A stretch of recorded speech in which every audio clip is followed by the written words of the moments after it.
right, so we left off last time. Sorry again. You good? You guys were you just woke up the next morning after spending the night in the lizard folk lair. Um, the queen was like super happy that you guys took care of their crocodile problem, and she decided to send an emissary, Sarif, back to Saltmarsh with you. And anything you guys want to do before you like head back to the boat where Randall and Phil were left? Hopefully Randall and Phil are still there. No, it was there was something we wanted to do. Didn't we want to ask them something? Dave wanted to ask about weapons, but did you ever get that done? Well, they explained the weapons were because of this. No, we talked to Reeves or whatever, right? Yeah, you guys, Dave, I remember he was asking like if there was other sources basically where they're getting their weapons from. If we were getting any other weapons besides the pirates, like did they have more than one dealer? Pretty much. You know what I mean? And you guys pretty much were like shown that like the weapons that they have amassed and like haven't really been that much. Like they've had like a month worth of supplies that they've been getting from the sea princes, but it doesn't look like they have enough to like support a whole army. So this is why they were like trying to build an alliance with the other aquatic races in order to push the Sahagin back to the sea. Did someone send a message back already? I sent a bird back to the elder council lady, but to let them know that we're coming back and we're bringing an emissary, I believe is how it was stated, right? Yeah. So now we're on our way back, or are we're doing a mission for... Oh no, we killed the crocodile. That was our last mission. Right. So yeah. So now you guys, it's the next morning. You head your way back. You're with Sarif, and he's like, he's this like super chill lizard folk that like he wants to learn as much as he can about like humans and like the other like civilized races. And he brings with him like he doesn't have any weapons or anything like that. He brings like a backpack, and it's just full of books. And the whole way back, he's just like chatting you guys up, like trying to work on his common. And it takes you guys like a good hour, 2 hours probably at the most, traveling back with Sarif as your guide. And you get back to the little keelboat that Randall and Phil were sitting there. And you see like a little tent that they have just off the riverbank. And you see them cooking in the morning. And then like they look like they've been in pretty good spirits for the 2 days that you guys told them to stay put. And as you come back... You see Phil, and he's like, "Hey, morning. What's up, Phil? You guys ready to go back?" Yeah, how was your camping trip? Good. Randall looks over, and he's like, so who's this new guy? Should we be alarmed?" And he like kind of puts his hand on his the hilt of his sword. No, he's been traveling with us like all day. It's fine. This is Sarif. Sarif, this is Phil. This is Randall. Oh, nice to meet you. I assume you are headed back to Saltmarsh with us, and you're not planning on invading our town. And the lizard folk, Sarif, he says, "Oh, I'm here on a mission of peace." So without further ado, you guys kind of gather up your supplies, and you help Phil and Randall pack the boat. Everybody gets in the boat, and it's a couple hours journey back down the coast, back to Saltmarsh. And you guys get there like early in the or just before noontime. And when you arrive back to the house, Phil, actually, we'll put you on the map. Phil and Randall, they tell you they're gonna go meet up with Eleander and report back to him as you guys get back to the house. I'm gonna tell them to make sure that that if they see like a lizard folk with us, that he's friendly and not to give him a hard time. Yeah, you guys just kind of like relay that information and kind of tell them to fill in Eleander, like, this is what's going on. Yeah.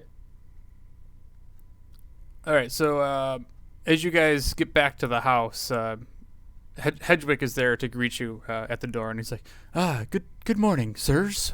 Welcome back. Hopefully you had a productive trip. Fairly. Hedwig, Sarif, Hedwig. Very I'm here. nice to meet you. And I'm Snodless.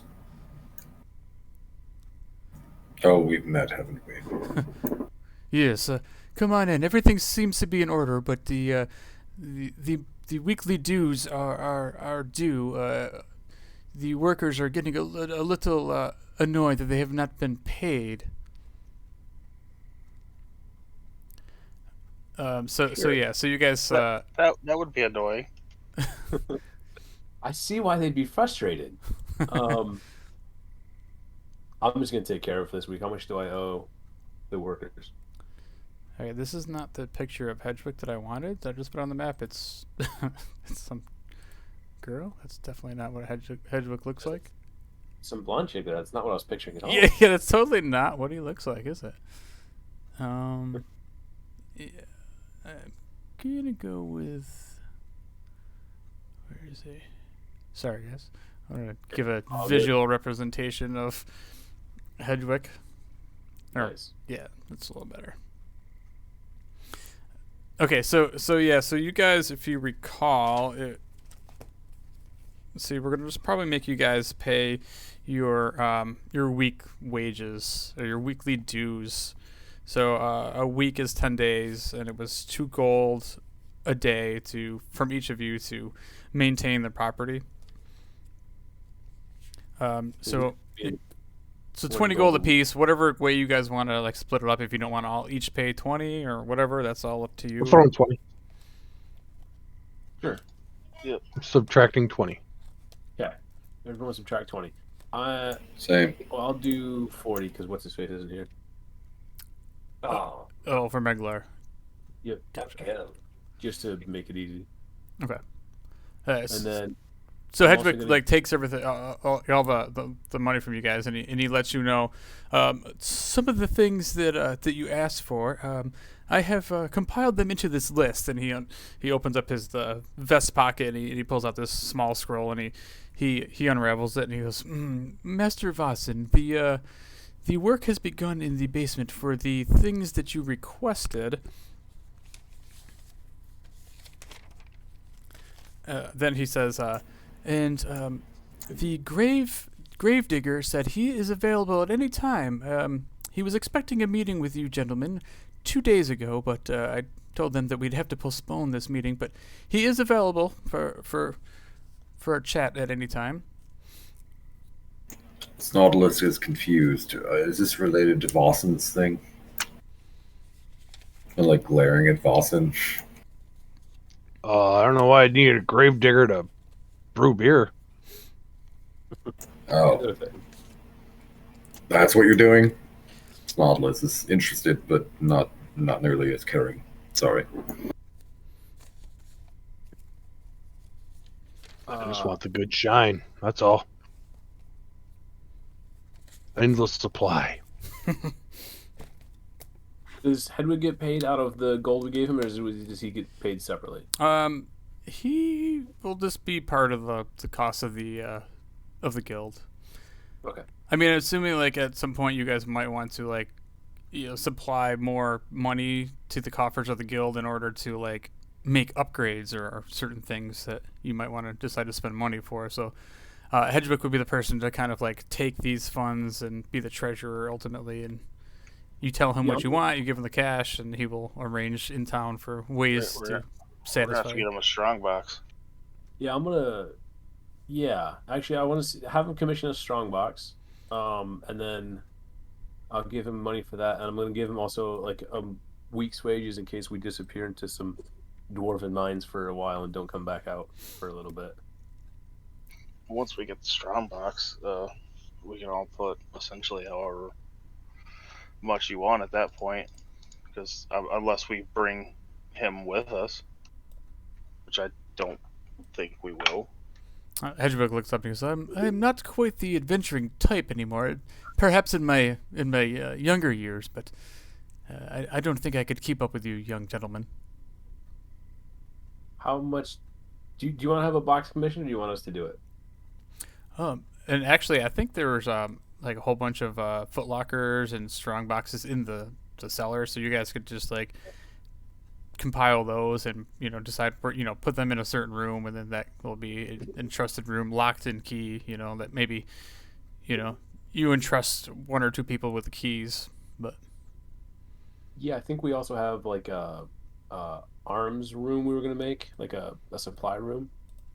So if we put it in there and then lock it up a second time.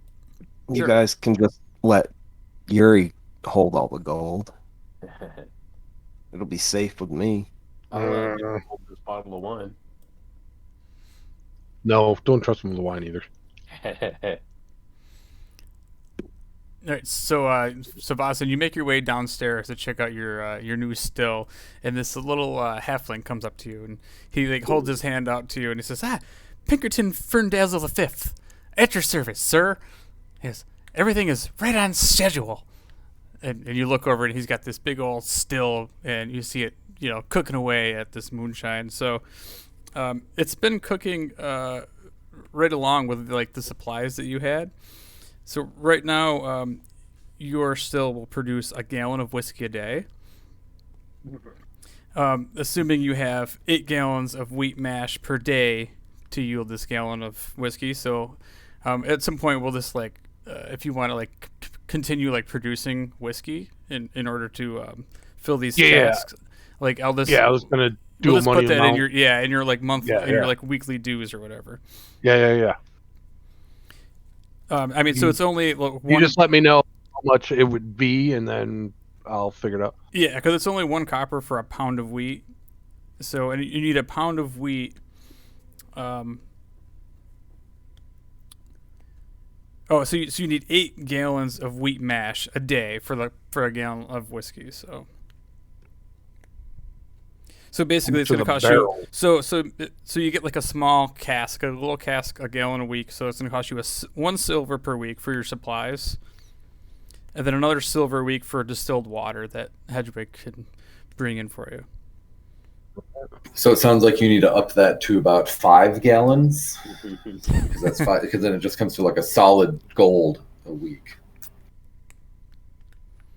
Yeah, I want to like sell it to the fucking bars.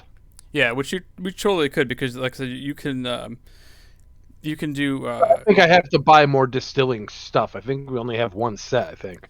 right. That's think why that's you can the only whole make thing. 1 gallon a day, and like you can do each cask holds 10 gallons in a cask. So every 10 days you can sell a cask with your current supplies and like apparatus that you have. You can sell a cask a week to like any local inn or tavern or whatever. So I'd need to have at least 2 more stills. So that'd be 30 gallons, right? Whew. Yeah, so you could do 30 gallons a week. So like the God average damn. price right now that you can sell like a cask that you know of, like Ferndazzle tells you that you're gonna make about 20 silver per cask.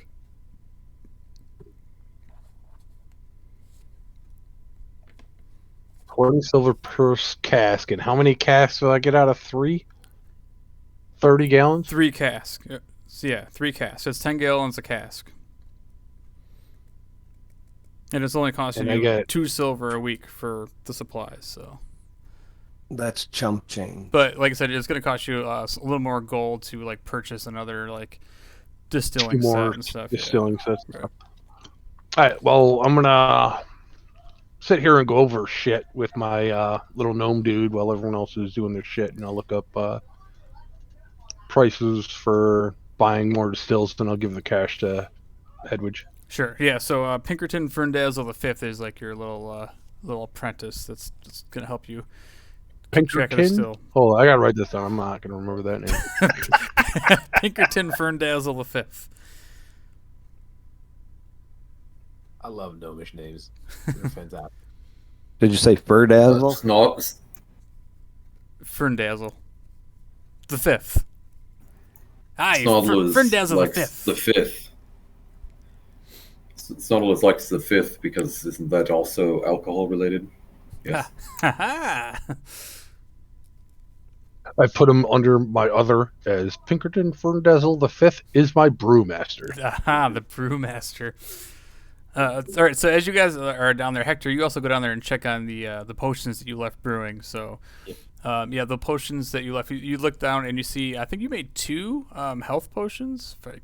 It says 3 potions of healing started, and try to make a potion of dark vision, but I don't know. Okay. I don't like something I want to do in the future or something I started. I don't Yeah, remember. because I don't think you have the recipe for the potion of right. dark vision, but you see on your counter that there's these 2 like swirling, like glowing red potions, health potions that are all ready for the drinking. Nice. It says I had on my notes. It says I started 3. Did I just do 2? Oh, maybe you did 3. I wrote down 2, but yeah, if you wrote down 3, I probably just I misunderstood. got more. Yeah, I ended up getting more gems from Vitoris, and so I ended up doing a 3rd one. Okay, yeah, that's fine. So I think let me see on your recipes. I think it takes like 2 days to make a potion or something like that.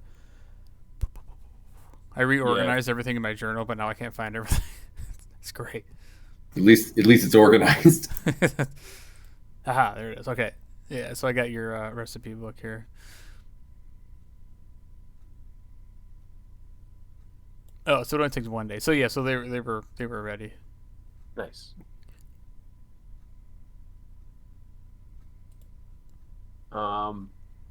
Real quick, who has health potions and who doesn't? As I asked the group, do as I held not. up 2 potions. I I have drank 2 potions of healing still. I drank a potion. I think it was the water potion though. Yeah. Didn't you give me a water potion I drank? Yeah, I did. Do you also have a health potion in your inventory or no? I don't think so. Oh wait, I do have a potion of healing. I don't know how to check my I inventory. have 1. Would distilled water be under equipment? Distilled water.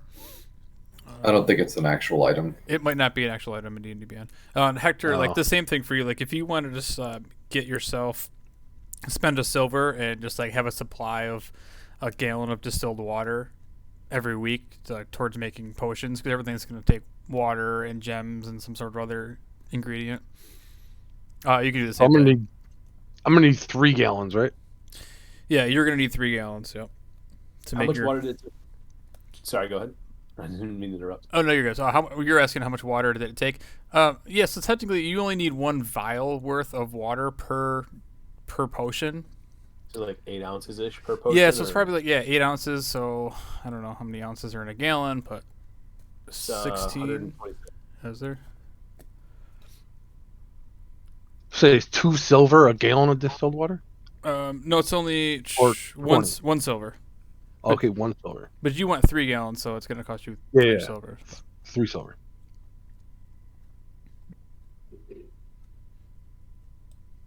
So we'll just do this like in the background, like as you guys are out like adventuring and stuff. Like back at the house, you know, things are progressing and your fortune is amassing. I'm gonna ask them if they ever cleared the snakes out of the well, or do we need to take care of that real quick?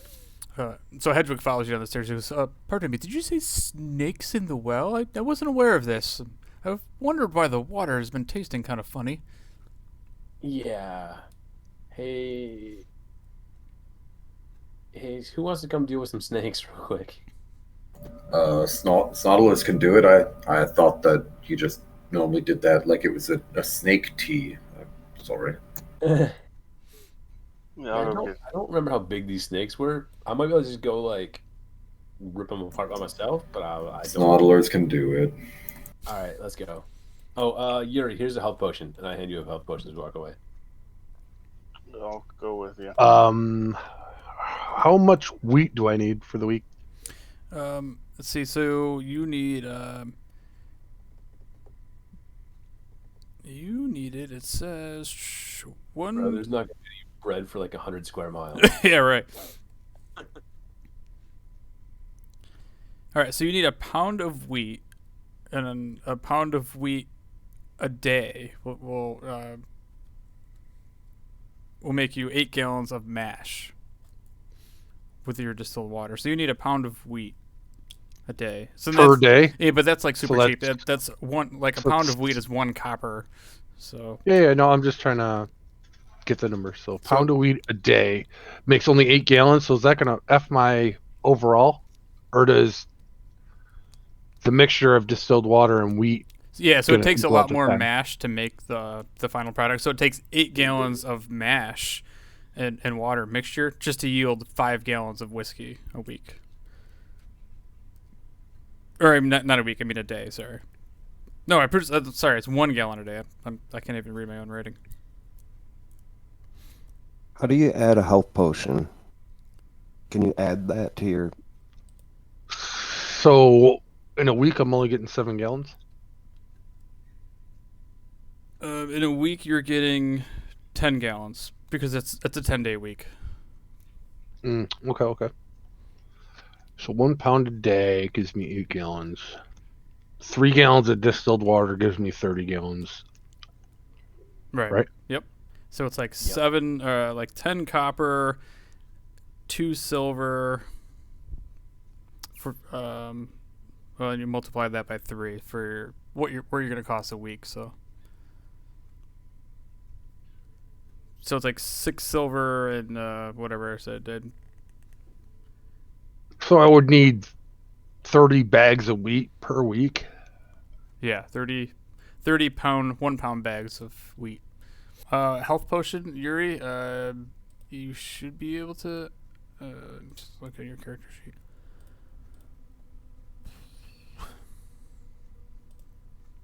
Boston, do you have a health potion?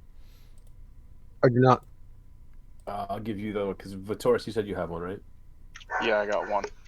Okay. I'm gonna give one to Vossen then. So I'll give each of them one, so that everybody's got one, except for maybe Meglar. I don't really remember. Fuck Meglar. Nobody cares about him. Wow. So aggressive. So you can just add a health potion on there. Like right now, I'm looking at your inventory. You just click on the thing to add one, and we'll just put. You just gotta type it in. On D&D Beyond, you can actually just add it. It's a little bit easier, but oops, I put health. So is this correct? 3 gallons distilled water is 3 silvers for 3 gallons, right? Yeah, because 1 silver Okay. per gallon. Yep. Okay, and then 30 1 pound bags of wheat altogether is 21 silver. 7 copper per bag. Yeah, for the whole week. Yep. Yeah. Okay, for the week. Yeah. So 24 silver is my weekly cost Right. So just to figure brew 30 gallons of this very strong, like 100 proof whiskey. So do you see where I added the 2 health potions in there? You might have to refresh. Yeah, I was giving him one and I was giving Vossen. Yeah, you will have to refresh. All right, I have in my other for my notes. John, I mean, I'm sure you have access to it. So if you look at other, I wrote at the very bottom for brewing, but I'll try to remember every week we play to put it in. Yeah, I mean it's not that big of a deal because like like eventually in game time, like as a week goes by or whatever, we'll just tell you subtract your. I'll just tell you another week has gone by, so just Yeah. add to your whatever. Or if you guys are like know that you're leaving for like an extended amount of time, you might want to do like a month's worth of supplies to keep everything going smooth while you're gone. Well, since I'm down here bullshitting with my boy Pinkerton, I tell him, thanks for keeping an eye on my goods, and I'll give him an extra 2 gold. Hey, thank you, sir. Thank you very kindly. And he grabs that and he looks at the gold and sticks it right down to he's got like a little pocket on his shirt. And he goes right back to work. You see him. He's like kind of like humming to himself. And he's just kind of like jingling around, like checking all the hoses and stuff. Yeah, I'm telling Pinkerton to I'm gonna be ordering supplies. Just make sure you get a hold of fucking. God damn, I can't even remember his name now. Hedgewick, sir? Hedgewick. Yeah, Hedgewick. Yeah. I'm gonna be telling Hedgewick to get more supplies, so keep an eye out for him. We're gonna put another 2 more brewing stations up. Aye, Captain. And he goes right back to If work. you need extra help, let me know. All right, so you're pretty much then all head set. up there. Your brewery's underway. Yeah. Everything is micromanaged. So now I got my guy doing his shit, and I'm gonna head upstairs and wait for everyone else, and then look for Hedwig while I'm up there. I'm pretty much good down here. Yeah, I'm pretty much good. Did you guys leave to go get the snakes yet, or no? It's where we're going right now. Well, I'm getting something to eat, and I got to settle up with Hedwig. So I'm All staying. those things you can eat snake. I'm pretty sure. Snakes are meat.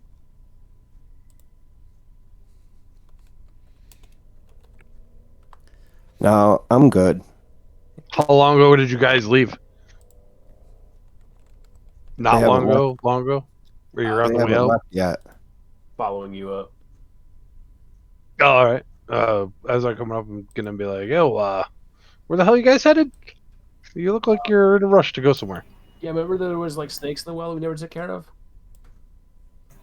Wait. Snodless The is well- confused. This is in a cave? I thought The this well was by our house? Yeah, the well out back of the house. Remember Oh, I thought Snodlers. It's in the yard. There's a well. I with thought snakes. I thought this was in a cave. So you're telling me Snodless is confused? It's not snakes in a cave?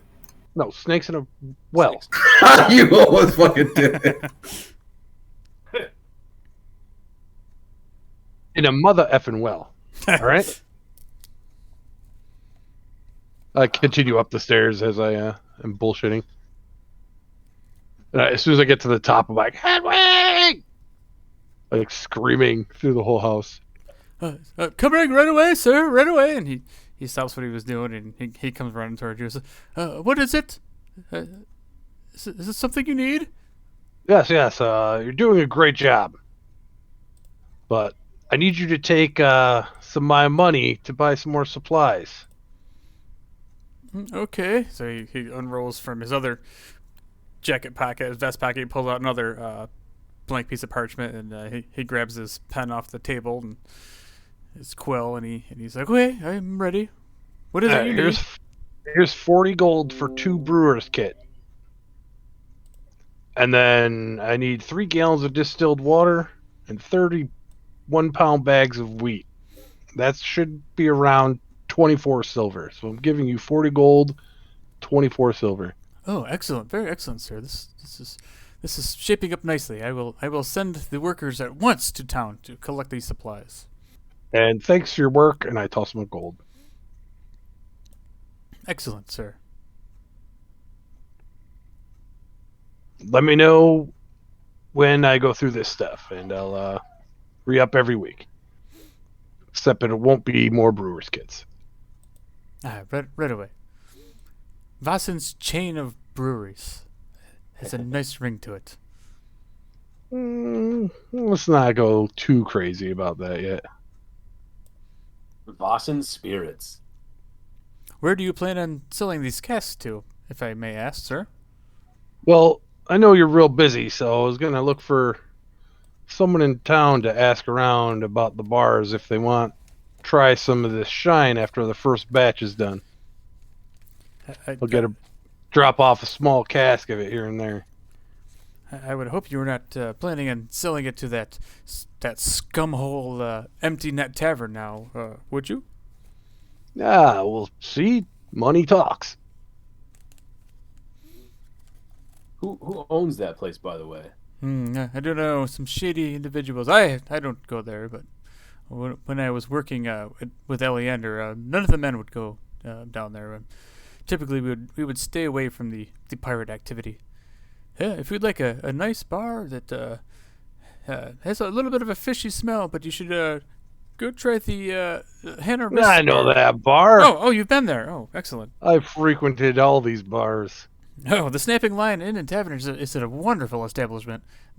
Well, I want to make sure my shine is where I go, and if I feel like going into a bar at random, and I better hope I have my good stuff.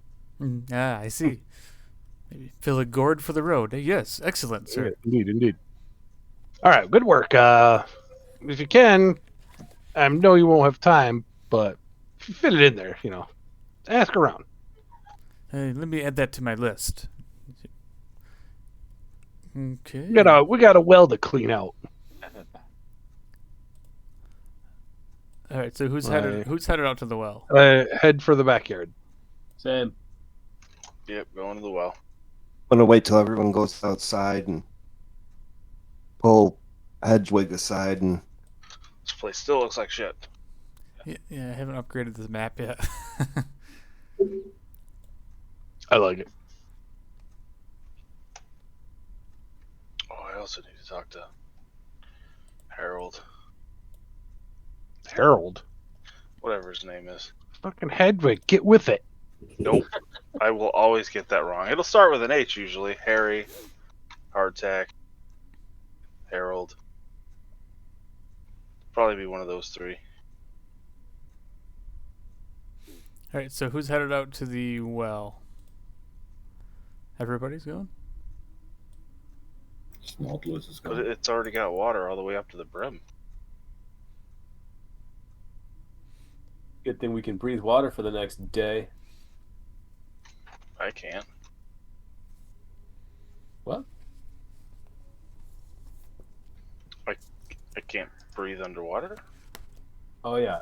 You might not have been here for that. I cast underwater breathing on us before we left the lizard folk lair. So for 24 hours from then, we can breathe underwater. Yeah, Oh, okay. Gotcha. It's also not full of water. I mean, there's only water at the bottom of the well. It looks like there's water in it. So yeah, you guys look down. It's a 20-foot deep well. And at the bottom, you still see the shine at the very bottom of the well. What's the well look like? Like, is it got one of those little buckets to wheel up and down? It doesn't have one of those little buckets. No. So just a stone circle. There's like when you look around, you see the remnants of like what used to be like the little bucket thing, but it's all broken off. Like it fell down into the well, or it's gone throughout the years. I just take my rope and like tie it around the well and like drape it inside. Can I want to cast light on a bolt and shoot it down there. Can I do that? Sure. Yeah. So you light up one of your crossbow bolts and you just shoot it down, and you hear it splash in the water, and you see it illuminate the whole thing. And like in the sides of the well, you see two large holes about halfway down on either side of the well, and at the bottom you see the glistening of a few coins down at the bottom. So Snodless doesn't see any snakes in here. Are you sure that there were snakes in the well? Yeah, we couldn't see him last time either until my owl flew down and got eaten. Why Why would you send it out? Snodless is very confused about this. So that I wouldn't die or get bit. It was before we owned this place. We were trying to figure out if there's like a secret way into like the pirates' lair, and so like I sent an owl to scout down the well to see if there was like maybe a cave down there or something. There wasn't. There was just snakes. Understood. How far is from the top of the well to the bottom? 20 feet? 20 feet. Yep. Does anyone have any oil? Snodless kind of wants to see some oil. I don't have any oil. I cast light on Vathan's chest. Like, here you go. Now you can see. Oil. I think maybe. How does slow fall work? You just jump and do You it. just Roll dice fall and then slowly. Yeah. I don't Well, it think, says you reduce fall damage taken by 25. yeah. I don't think you take damage. So, or you reduce it by 25. Okay. Well, and it's only 20 feet, so it's a d6 for every 10. 10. Yeah. All right, well, I'm gonna, as you guys are sitting there bullshitting tying shit, I'm just gonna jump in. Okay. Ooh, wait. Do I notice him jump in? Do a perception check. I'll roll 2d6, I guess. Yeah. Go ahead. Yeah. So like as I definitely. So now there's you look over and you see Vossen getting ready to jump in. You watch him like do this. I'm looking around in the bag of holding because I'm pretty Do sure what? I have an oil flask. It gives you a second. Like you see him about to like start. You know, he's like about to take like a running leap, and he's gonna jump over the wall of the. Eh. It's like a. I just want to make sure because if I didn't see him go in, I was do going to fireball acrobatics? it. Oh, okay. Sorry, what was that, Vossen? Acrobatics for my jump off it and jump in. I mean, it's only like a 3-foot wall. I mean, like you don't even have to roll. I mean, you just jump over, and as you kind of like slowly land down through there, you get about halfway when do a perception check.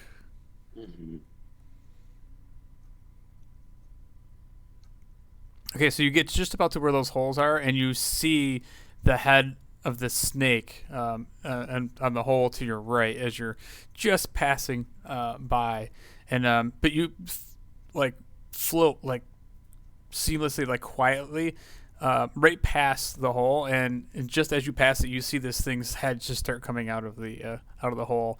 As you land at the bottom with a big splash, you're in about like 2 feet of water, and you look up and you see this snake slowly coming out of one of the holes. As I see him slithering down, to just pull my staff off and take a swig out of my gourd. Can I cast Bless on Snodlers, Vossen, and Vitoris? Bless in a hole. Or what? Yeah, but I can see in a hole, right? Yeah, you're close enough to see him. That's fine. It just needs to be line of sight for 30 feet, so. And All right. I already cast on him, so. I do have a oil flask, Snodlers. What did you want oil for? Well, Snodless thinks it might be a little bit too early unless we want to cover Vossen in it. There's water down there. You just gotta. He'll be fine. I hand him one oil flask. I'm just gonna start rappelling down and changing to my starry form, or my dragon form. I mean. All right, so let's all roll initiative. Oh, I gotta put the tracker up. Sorry, hold on. Before you roll, Don't forget to click your character. and click your Yeah, character. I had, There like, you go. Wrong dice turned on, so it was screwing. Oh, up. yeah. Oh.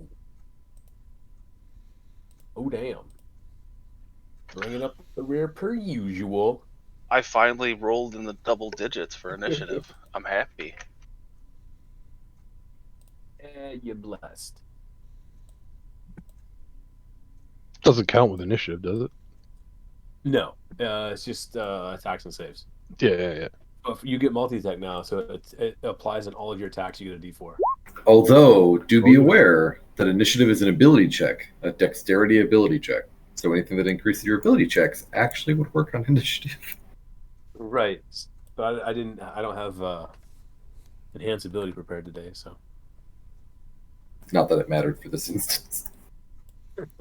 Yeah, we got it before the snakes did. Booyah. All right, so Snodlers.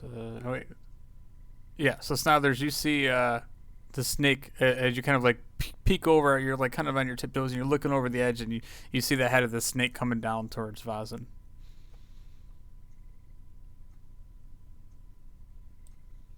Wait, I shouldn't be first. You never put initiative in order. Oh, I didn't put it in order. Oh, sorry. I was just like, yeah, cool, I see that. Wait, he expects me to do something. No, so Vitoris, from where you're standing, yeah, you're close enough to, you're looking over the Lean well. over. Same thing. Yeah, you guys are all close enough where you see watching Vossen as he kind of falls down the well, and you see this head of the snake slowly coming out of this hole, looking just like it's about to fall down on top of Vossen. I'll attempt to shoot it. Hopefully not hit Vossen. Are you serious? Wow. What the hell? right, so Vasan, I'll go. You can go ahead and make a dexterity saving throw. Hey, with a D4. Well, I want to deflect missile. Okay. Oh shit! Towards it. Do it. I rolled a 1 for the D4. There's no way I could fail that. That's my damage. Oh no, I need to roll damage. Well, yeah, my deflect missile, if I'm going to throw it back, is off the damage. So Yeah, you gotta 6. 6. Now, would I be able? Let me read it to make sure. Like, would I be able to deflect it at the snake? Sure, I'll give it to you. All right, so I got to roll a 1d10 plus I'm 9. just gonna start shooting him. catch and release. Let me check here. Deflect missile. You gotta roll an attack, right? No, he has to, but I just have to roll the dice. Oh, I thought you still had to roll an attack. No. I have to roll the dice to see if the number is higher than the damage I would take, and then I could bring it to 0. And if it's Okay. 0, I could throw it back. Yeah. But yeah, I'm gonna do that. I'm gonna deflect it and try to throw it at the snake. So you make it. But now I have to make an attack, make an attack roll on the snake, with my yeah. deflect. Yes, with this button.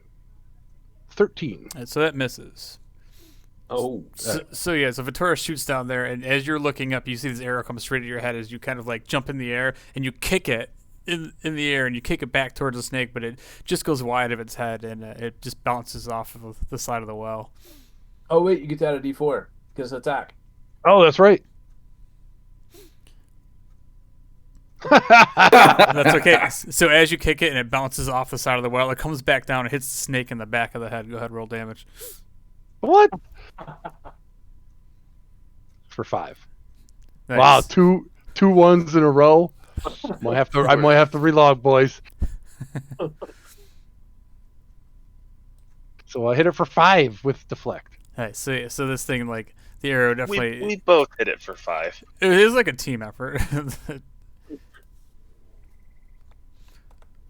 I'll try it with my offhand. Okay, so it takes another shot at it and with the offhand, and this time it's going to sink in.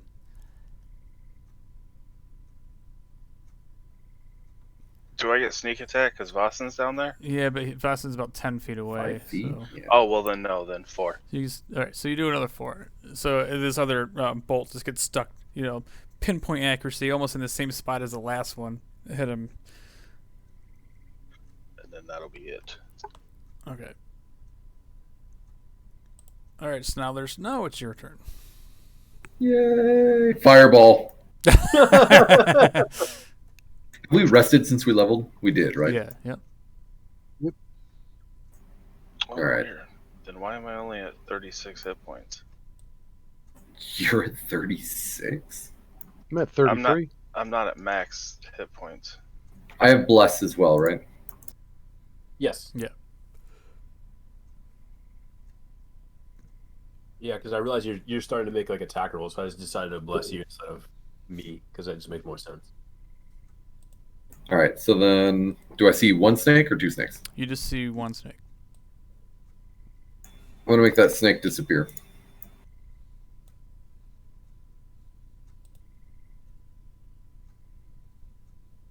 You're going to cast invisibility on it? No, that requires touch. No. So It's Vitoris, not that hold far my away. ankles. 27 to hit That's going to hit. for 30 cold damage. Jesus.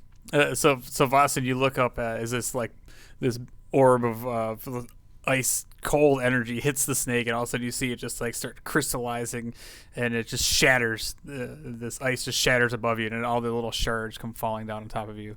They're like I, duck under my hands while the shards of ice are falling on top of me. with my free action, I take out my empty book, and with my bonus action, I summon my quill and start writing in there about snakes and explosions and cold. And that's my turn. All right, Vasan. So you're standing there. I mean, your guys are out of combat right now. That was it. I mean, that's the enemy's. The threat's gone, and so Vasen, you're Oh. standing there in still 2 foot deep water, and you look down and you see 14 silver pieces just standing by or sitting by your feet. So I just leave him. And frozen ice chunks. oh yeah, and a bunch of ice, little I ice wanna- chunks floating. Like, is there anything else down here? Like, do I see anything else? Like any passageways or anything? You Big see enough for people? the broken bucket and rope from the top of the well. That's all that I see down here. That's all that's down there. And 10 feet up is the hole that the snake came out of, and then the opposite side across from it is another hole. How big are the holes? Like snake size, giant snake size. Are we still doing combat initiative shenanigans, or you said we're out of combat? Yeah, I mean technically you're out of combat. So So I'm gonna go up to the next hole. Like, is someone on the rope? I tied it around the well, so nobody's on it right now. It's just the Or rope. did someone come down? No. Lawson. Okay, well, I'm gonna climb up the rope, and I'm going to use. I want to get directly across from the hole, and use my 100 proof quarterstaff thing and breathe fire into the hole. Nice. All right, so go ahead and do a 15 Constitution foot check. Take a little swig of your drink. All right, so you go ahead and take a little sip of this, and then you spit some of the stuff back on top of it at the top of the staff into the hole. And go ahead and do an attack. As you look into this hole, and as you breathe this fire, Should I do the attack roll with the staff? Like, how do you want me to do that? let's see, how did I do this? This is a deck saving throw. Yeah, it's Oh just yeah, a so he's got to do a fire, dex right? saving throw. Okay. Yeah, that's it. Yep. Lawson, didn't you see Snodlers shoot the ice? You should have done it with ice. Oh, you passed. Wait, it's DC is 8 plus monk level plus wisdom modifier. So as you So 8 plus 5 plus 13. 3, so 16. yeah, so he is a 23. He actually Yeah, rolls. he passes. So yeah, as you breathe this fire down through the hole, you see this tunnel light up, Oh, and in the He back, takes 3 fire damage. in the back of there's like a small little like cave in there, and you see this coiled up snake as the fire like rips right through the cave, and he takes 3 damage. You're saying? Yeah, half as much. Yep, Okay. half. Yep.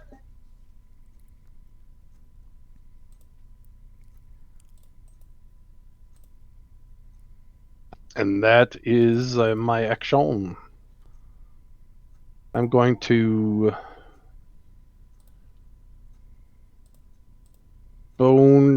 bonus. Can I? Let me see. It's been a while. Yes, bonus action, patient defense.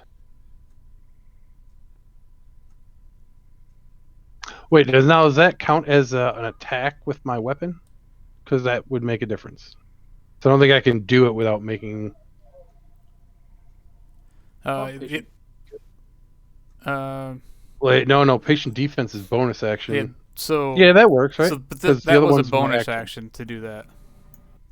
The bonus action is to breathe the fire. So all right, but the action was the attack. So the bonus action was to drink your drink and then breathe the Okay. fire. No, that'll work. I just wanted to be clear with it. Okay, so all my moves are done. That is my turn. Okay. All right, so Hector, you look over and you see this kind of like this ice explode in there, and then this flame is kind of lighting up the cave or the well. As Vasen kind of yells up to you, "Yeah, there's another one." You got him, buddy. And yeah. I'm not gonna do shit. I'm just gonna like cheer him on. Yeah, because you can't see it. It's like still inside the He's the still hole. blessed or no? It's only a minute. Yeah, so he's still blessed. Cool. I'm just gonna concentrate on bless, and that's then my turn. All right, so the snake getting a little singed, it comes slithering out of the side hole and makes a snap with its bite attack at you, Vasan. No, didn't know. Wow, so it rolls an amazing 4 plus 6, 10 to hit. 4 is a That pretty is a common miss. number. Like, duck out of the way. Whew. Yeah, so it just it's kind of singed and it kind of snaps at you blindly, and you're just too dexterous for it to bite you. Go ahead, Vitoris. Now you see this snake kind of dangling half out of the hole, trying to get at your friend. Was Yuri just chilling inside? Yup. I just noticed that. That's what he said. 12 to hit. Plus a D4. Oh.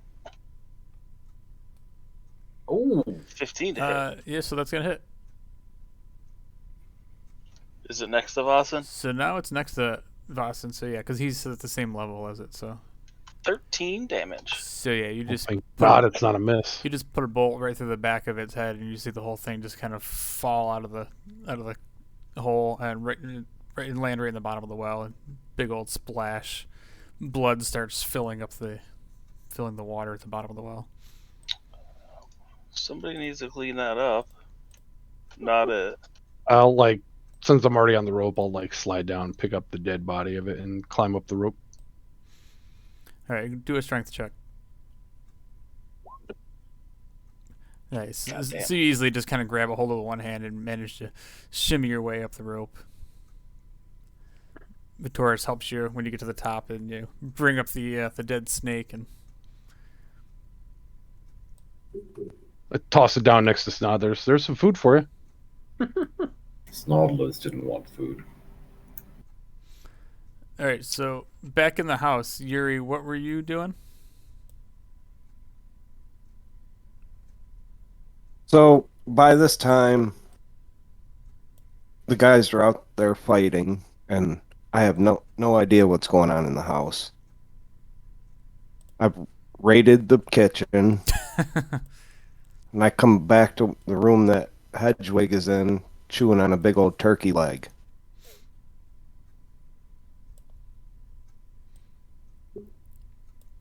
All right, so yeah, as you enter, Hedwig, he's still writing notes and like filling out his log book of all the stuff that he needs to accomplish now. And Master Yuri, is there something I could help you with? I feel like we haven't spent very much time together. I sit down next to him, and I say to him, Hedwig, I'm going to be honest with you. Last few times in battle, these guys have been looking sluggish. That's just between you and me. So he looks at you and he kind of like, he tips his glasses down a little bit and he looks at you and he's like, "Oh, you don't say. Do they need Master Eleander to teach them some finer skills in combat?" No, I'll teach them. I got a list of things I need you to get for me, though. Oh, okay. It seems to be what I'm here for. And he goes back to his left-hand side and pulls out his parchment. Okay. Fire away when ready, Master Yuri. I need as many bales of hay as you can get. 80 is what I'm looking for. 80. Oh, 80 bales of hay. Okay, interesting. I need probably about 200 feet of medium-sized ship rope. 200 feet. Oh, okay. He writes that down. If he says a donkey, I'm gonna die. He chomps on his turkey leg and looks back at him. And just grins and says, "No, that's it." Okay, I will send this list to town. So so the cost of that. What was the footage of rope that you wanted? 200 feet. 200. All right, so it's 1 gold for every 50. So it's 4 gold plus you wanted 80 hay bales. That's just 1 gold for 80 hay bales. So for 5 gold, you can have all your hay bales and rope that you wanted. 5 gold. Yep. I'll give you 10. Oh, excellent. So you'll put the rest in the bank. Whatever.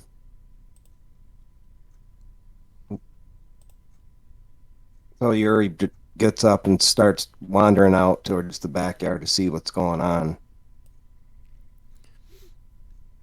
So Hedgewigs, before you leave, Yuri, he says, "May I ask, where would you like me to put all this, and what is the purpose of all this hay? We don't have any animals to feed." Somewhere for us to train. Oh, Like I said, these guys have been looking sluggish. very good, Master Yuri. Right away, sir. If you could clear out a spot, maybe in the basement, that'd be perfect. Okay, I will see what I can do. I will talk to the lads and have them work on this right away. Take your time. Take your time with it.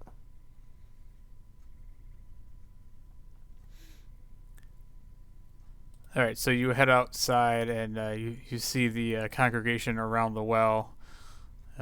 While you were doing all this is when they killed the snake, and you come out there, Yuri, and you see this giant snake at the feet of Snodlers. So you guys are eating snake, I guess. I mean, we saved some for you. I'm full. Meh. So what was down in the well? Snakes. 2 snakes. Just walk inside nonchalantly with a dead snake on the ground.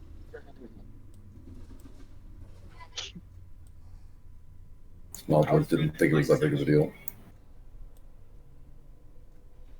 How big are the fangs on the snake? Are they like? They're like an inch long. Oh, okay. I was gonna see if I could make like some darts out of these, like I did the shark's teeth. Sure, you can go ahead and just roll a survival check and see how many. If you have an easy enough time ripping these fangs out. I'd say that's good enough that you get all 4 of these large fangs from the. Nice. Actually, you only pulled out 1. Oh, there's only 1 snake. Sorry, there's 2 large fangs you got. The other snake was turned into ice and then shattered. Fair enough. And it's still down in the hole. Yeah, in little ice frozen snake bits. We should throw some crabs down there to take care of the snake bits. No, whatever.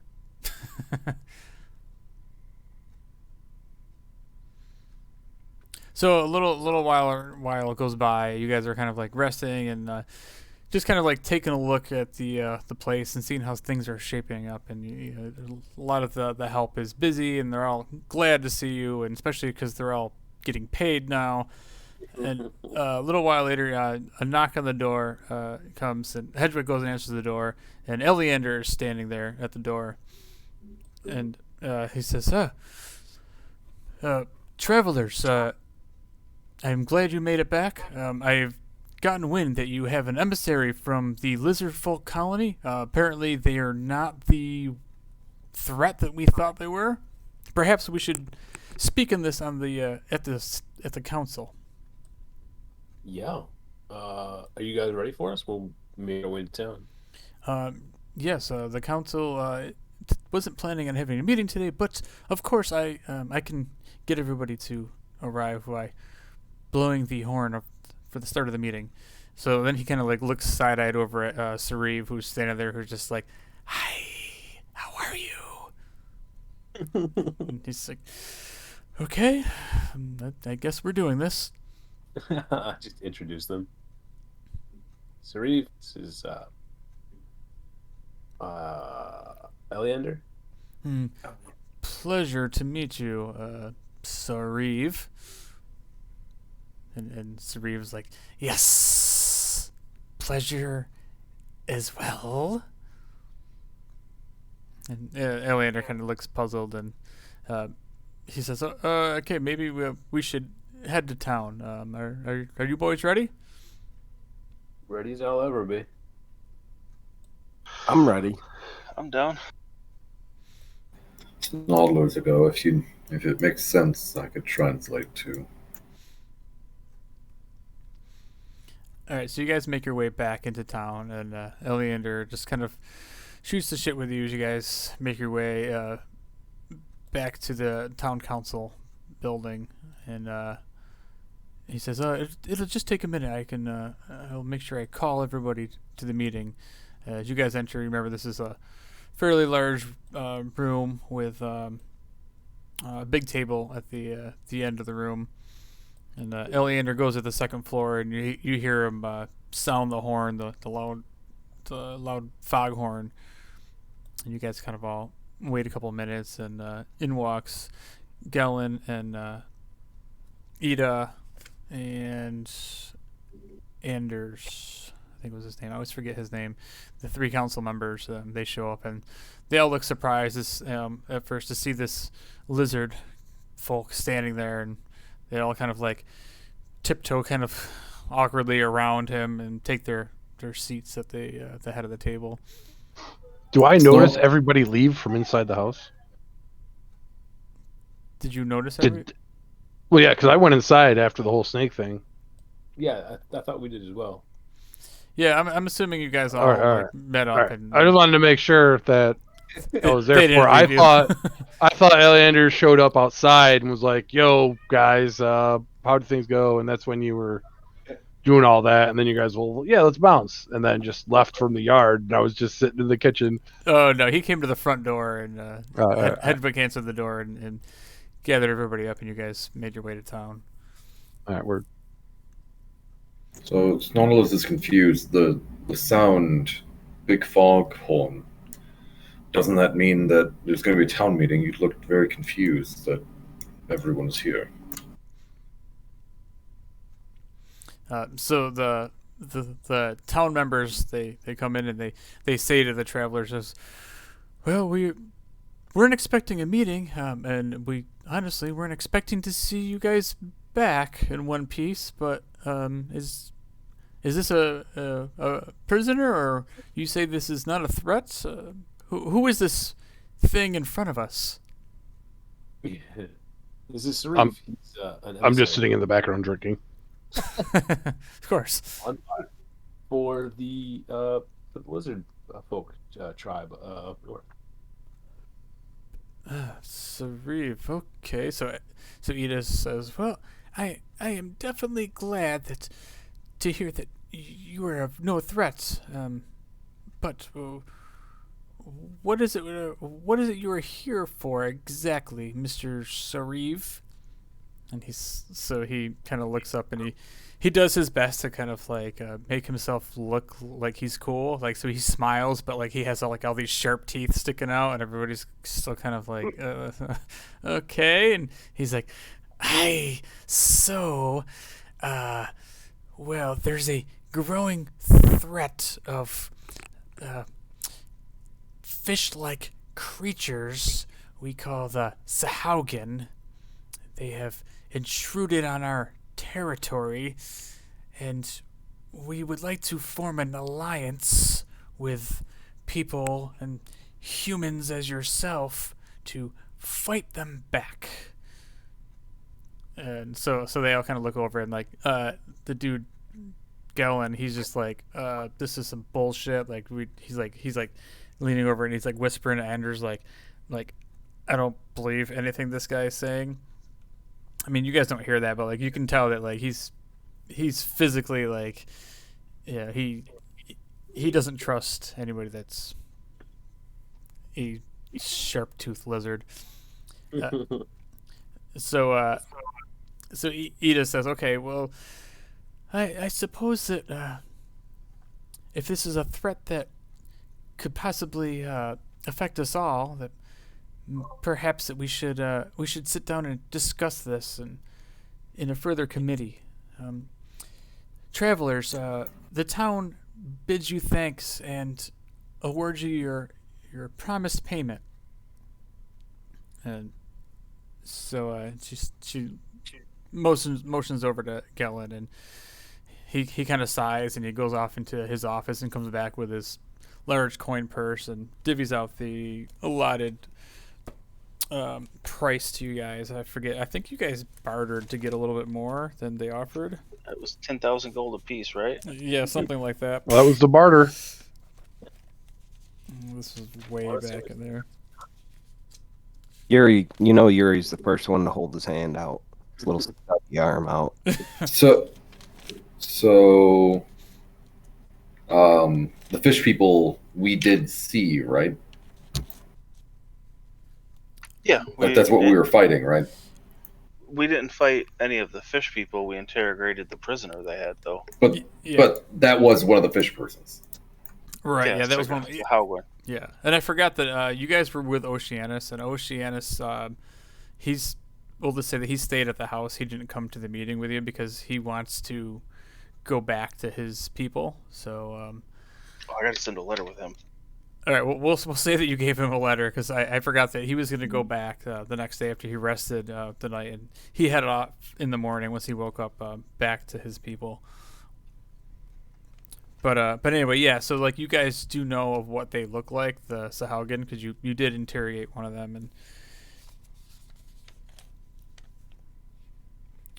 Look, Snodlers saw these things. That a threat, maybe not today, but Snodlers thinks that given time, I mean, you'd rather keep someone here, and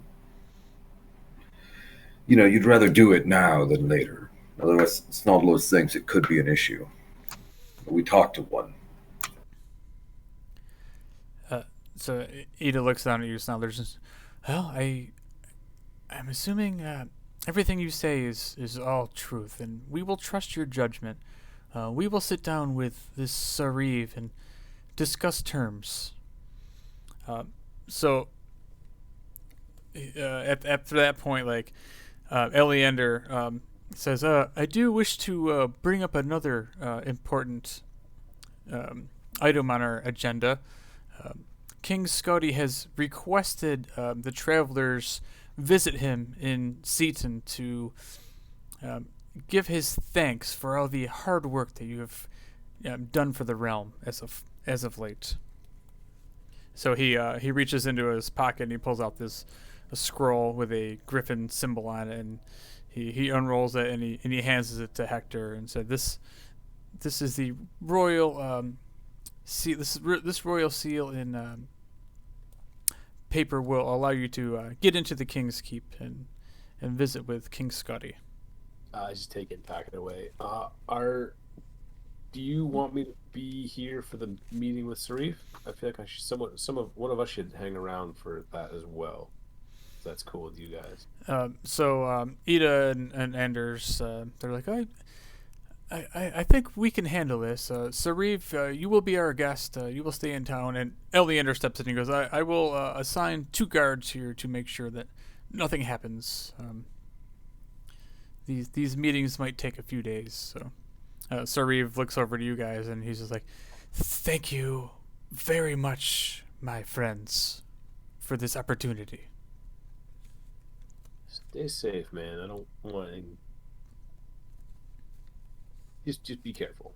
And then he bows and gives you like a big like toothy grin, like good. We'll work on it. But you're getting better. All right, so the price was 1,200 gold that you guys were given. Total? Yeah, it was total, not each. How much money does everyone have right now? Because I feel like I've already added that. Oh, really? I have 13, almost 1,400. Maybe not. I have 600. I have 1,500. I think we added it before we went. I think, didn't we? Well, I think No, we didn't add it before we left. I think you Well, guys like convinced them to give you a little like money up front. But the 1,200 was what they decided to give you on completion of like figuring out what was going on. So It's 240 apiece. Yeah, I don't remember adding 240. We added like 600 or something, didn't we? So go ahead and add the 240, whatever. No, it's fine. I don't know where his Megalar's character sheet. If you want to add his to his. Yeah, I can do that to his. Just making sure, because 1,000 seemed like a lot for me, because I know I burned a lot on spells and shit, I thought. Well, that would make sense that you already added it, because I'm at 600. If I added 200, I'd be close to 8, and I've been buying tons of shit. Yeah, you bought that staff off of Narjan for. Yeah. Yeah, I have 1,400. So after adding So I've got 1,600, but I also really haven't bought a whole lot either. Yeah, I've been buying a lot, and I'm down to 600, so I don't think I added it. Meglar only had had 799. I don't know. it, Yeah, I don't think he added it then, because if he's at 7, Right. he hasn't been buying shit. He bought a fishing bowl. And he wasn't even there for the meeting with He's Narjan. bought- He was sleeping. Bought So some alcohol. He might have just forgot to add stuff or wasn't paying attention one time. Listen, if he doesn't add his gold, that's on him. I'll add it just for add him. the- He has I'll add the- 1,000. I'll He add has the 240. 1,039. So we should deduct some gold for not being here. You're back to 0. I still think the rule of 1 permanent health per hour lost or missed.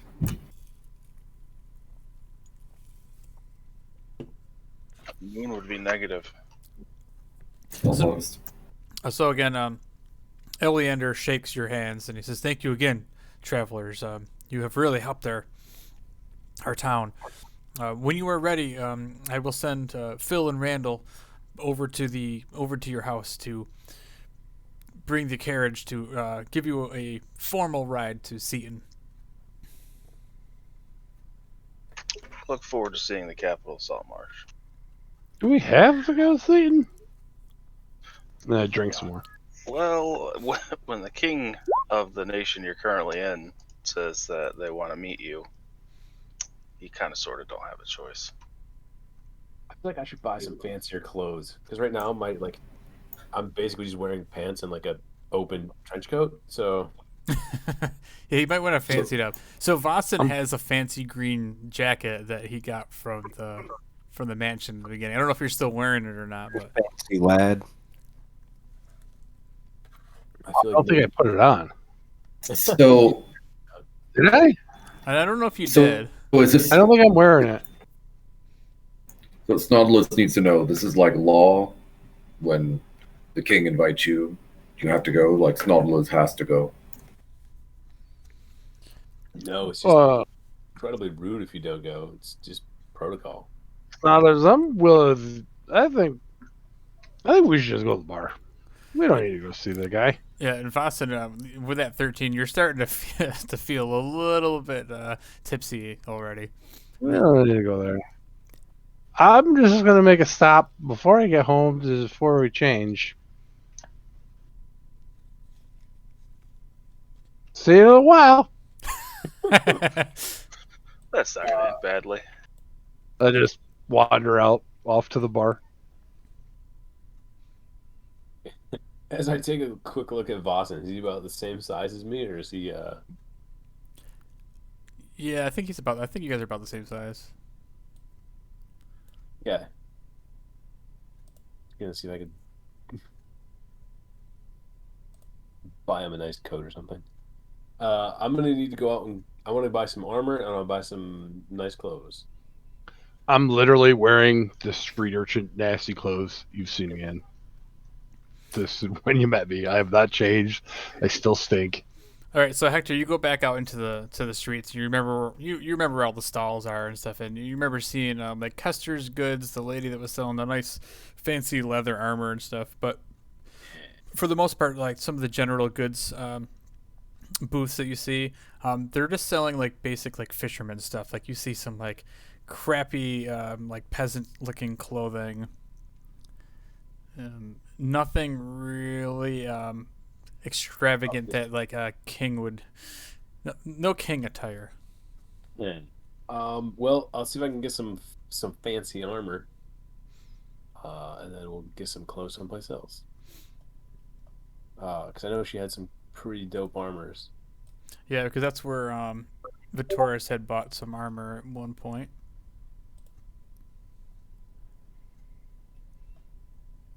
So you make your way over to Kester's Leather Goods, and she's over there, and she remembers seeing you guys before. So who is going with you? Or are you going by yourself? Or People can come with if they want, but I'm just, If you and Vasa went to the bar, so your Snodless thinks you're getting clothes, right? clothes and armor. Snodless can't do anything for Alma, but perhaps I should get some clothes. You could help. Sure. Give it a shot. so you go over, to Kester's, and she's just like very cheery, very welcoming younger woman, and she says, "Hey, anything I can interest you guys in?" And she points up at the rack behind her, and there's a couple of these. She has these very brightly colored studded leather armor, and she tells you that these items here are 60 gold a piece. Then down here, and these other items on the rack are these. She also has these very brightly yellow and orange and green colored leather pants and vests and shirts that she makes, and it has this really intricate embroidery, rawhide embroidery in it. And see anything you like? Yeah, I like those green pants, and I like for the armor. These there was there was some regular leather or studded leather. She has studded leather and regular leather armor as well, but Some studded leather. I don't know, something matches well with green. So she holds up some of this stuff to you, and she's like, "This does look kind of nice with your eyes. How about these leather pants?" And they're kind of like skinny jeans, but leather skinny jeans. She's like, "These might go with your whole motif here." So for something a little more sailory, baggy a little bit. Baggy's not quite in this season, but I could probably tailor these for your needs. All right. For an extra 3 gold, I can make these in just an hour or two. All right. I think we'll still be here an hour or two. All right, so for 70 gold, you can have a whole studded leather outfit with these nice baggy green pants, the vest underneath your studded leather armor. Given from what Snodless has seen of the houses nearby, I believe you're missing whips and chains, and then we'll be in the right attire. The whips and chains stall is right up the road there, my friend. I'm thinking It's not for Snodless. Snodless doesn't do that. And she looks down at you and she's like, "Is there something that I could have made for you? There's not many items in your size. Most people we get around here are humans, but I could." And then she holds up something "These are children's size pants. Maybe these would fit you." And Snodless does not put animals that are not from that have sun touch them on his body. Snodless is okay. I don't need any pants. I can't even. I think it would chafe me horribly. So she's like, "Okay, that's very strange, but." Snodless would like to be more colorful. Do you have anything that's not in dead meat skin? No, the name of my shop is Kester's Leather Goods, so everything is made of dead animals and skins. I'm sorry. I mean, maybe purple worm skin. I don't know. I don't have any of the exotic stuff like this. This is mostly large mammals that were hunted in the forest, and I have people bring them to me. I forgot to skin the alligator. Bring it to the leather worker. Yeah, because last time you guys killed those boars and brought them to her, and she made some. She made Vittoria some armor. We just killed some snakes. Snodless could go get some snakes. Would that help? Yeah, I could probably do something with snakeskin. I'm always down for a challenge. Snodless thinks there's only one for skin, though. There's one for cocktails because it's ice now. Well, you'll have to excuse Snodless. I'm still not understanding what leather is. Apparently, I understand now, but Snodless didn't know when he followed. Oh, sorry, you're not from around here. I get it. No, my apologies. No, none needed. So what are you doing, Yuri and Vitoris? I'm not gonna get special clothes. I'll just head to the house and clean up and polish up all my gear and equipment. Okay. Yuri, what were you doing? I'm too cheap to buy new clothes, so. But I do lean over and just flick that leather armor and kind of laugh to myself. Okay. All right. So, Snothers, if you want to, gather the snake skin, she could whip something up for you. Some little pants and like a shirt.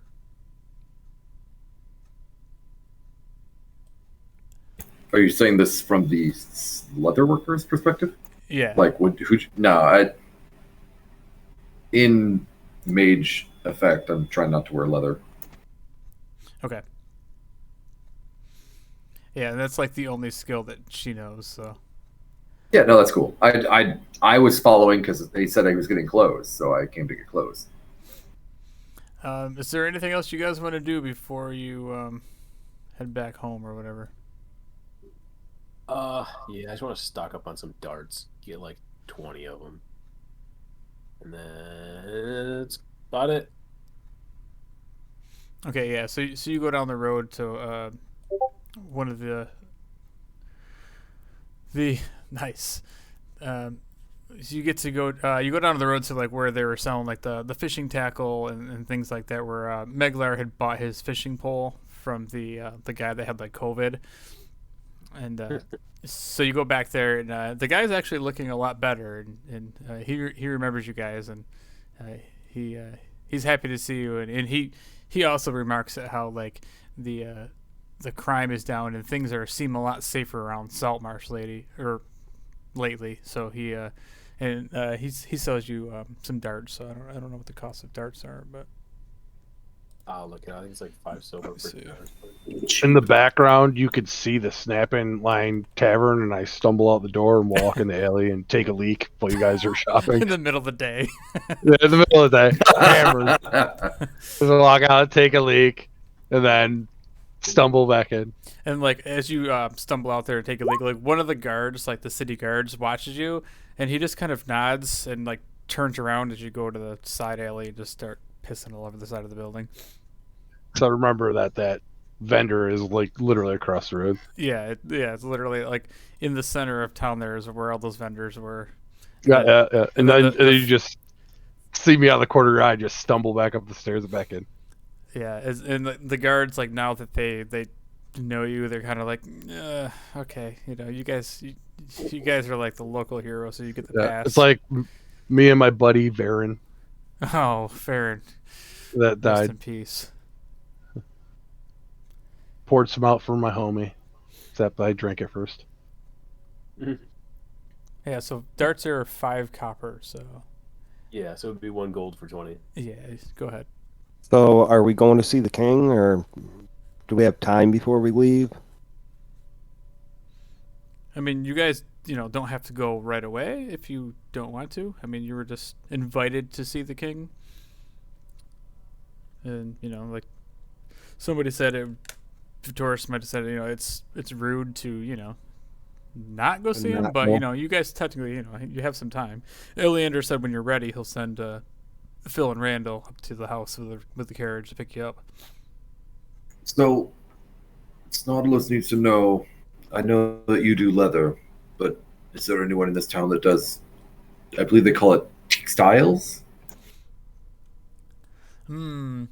So up the road, there's some excellent fishing gear. It's kind of drab and nothing that's really my taste, but perhaps it's something that you would like. I mean, You seem like kind of a drab-looking little guy. No offense, sir, but Nautilus took a little bit of offense, but I understand. oh, I'm terribly sorry. Oh, this is a rough day. Here, is there anything else I could help you with? I mean, weapons. Well, if I find some interesting clothes, this Nautilus thinks you might be able to dye them, at least I make them interesting. I do have dyes. I could help you with that.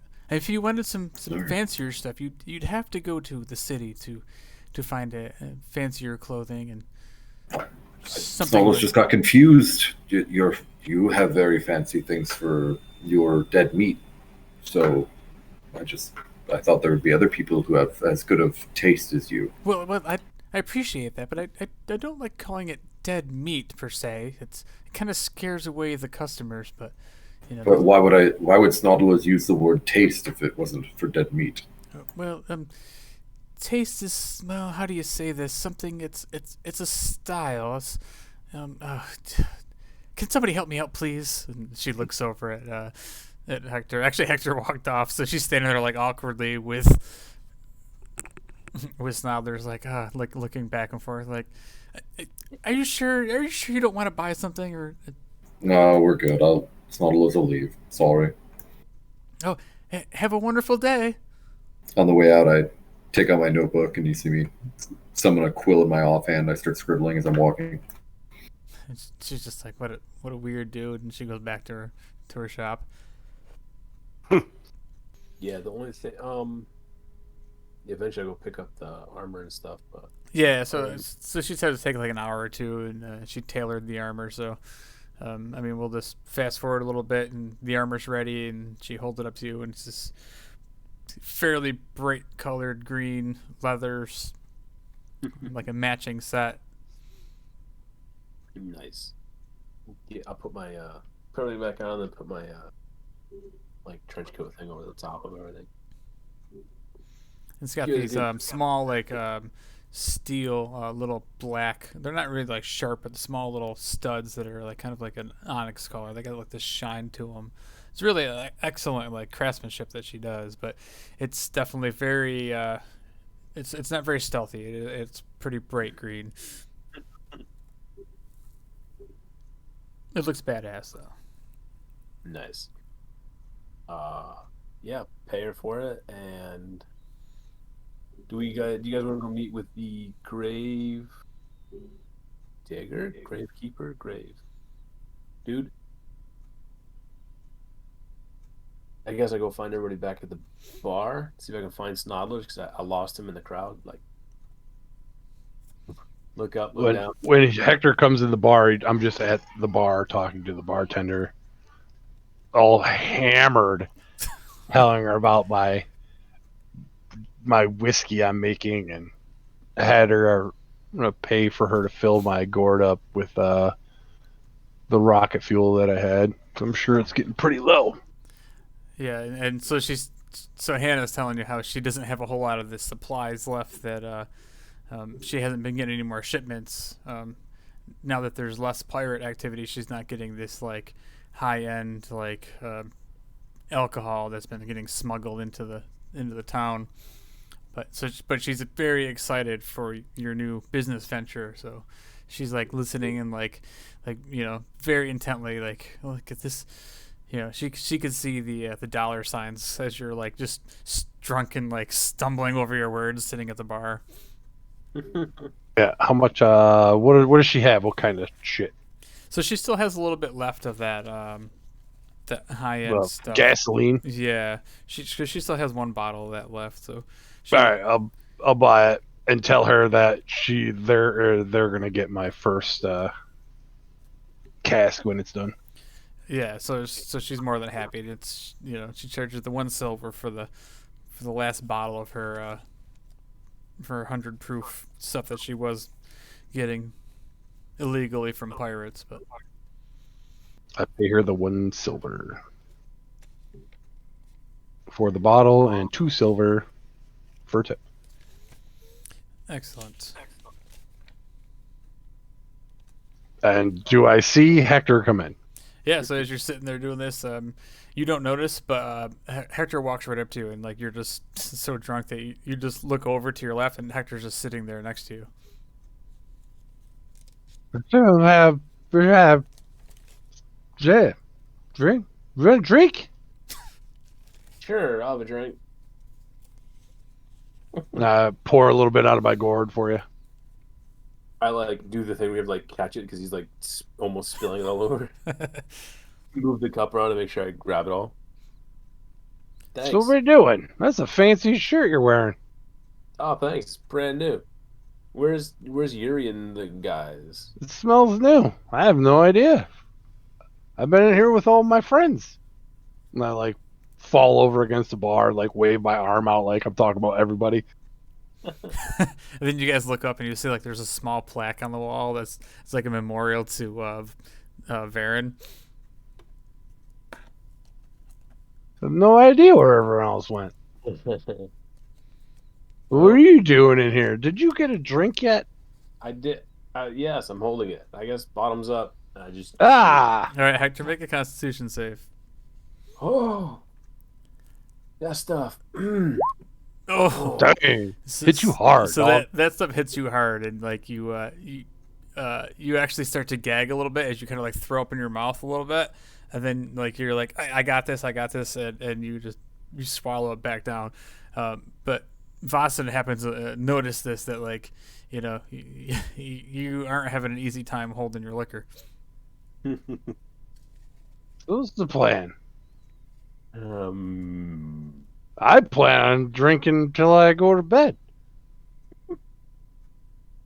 I was planning to put you in a wagon while you were passed out and drive you to the king. We're going to the king? Yarp. Why we gotta go see him? Just wants to. But I don't wanna. So, I'm just fine. Okay. I'm kind of hungry. if Maglar were here right now, he'd probably go fishing for you. And I pat him on the shoulder. And is Yuri in the bar as well? I'm here, but I need to go see the blacksmith before we go to see the king. I'll come with you. I need someone to shoulder on. I'll be right here. Stay on the I'm gonna stove. get some to snack on. King's not going to be happy about you not coming. You might want to rethink that. I'll think it over drinking. King's probably got the strongest and best drink. As he says that, I'd like say under the breath, was like, not for long.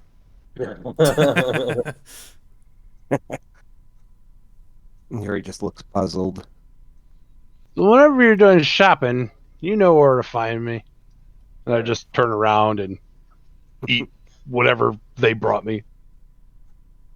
Yeah, Hannah's just like feeding you like free food from the bar because you're just like sitting there. You're her favorite, best customer, and now she knows that you're gonna hopefully make her rich with this new stuff that you're telling her is gonna be so amazing that she's gonna have so much business. So she's just giving you like whole chickens and stuff. Like just eat. They're still alive though. Yeah. Definitely eating like a caveman. A drunken caveman. How big is Vossen, by the way? Is he like a slender guy, or he's got? Some He's meat like to him? he's like a stout 6-foot guy. He's very deceiving Because he's the way always he drunk. looks from what he is. Yeah, he's 6 feet. He's 250. Yeah, so he's probably just a big guy, but I was just picturing like this like big fat, Little drunken Weasley, mass but- yeah, Weasley no. guy. He's like a fit monk, but like obviously he's just loves his sauce a little bit. Maybe just a little bit. All right, so Yuri, what are you doing? You were going shopping, and Yeah, I need to go over to the blacksmith. The well, single dwarf and blacksmith.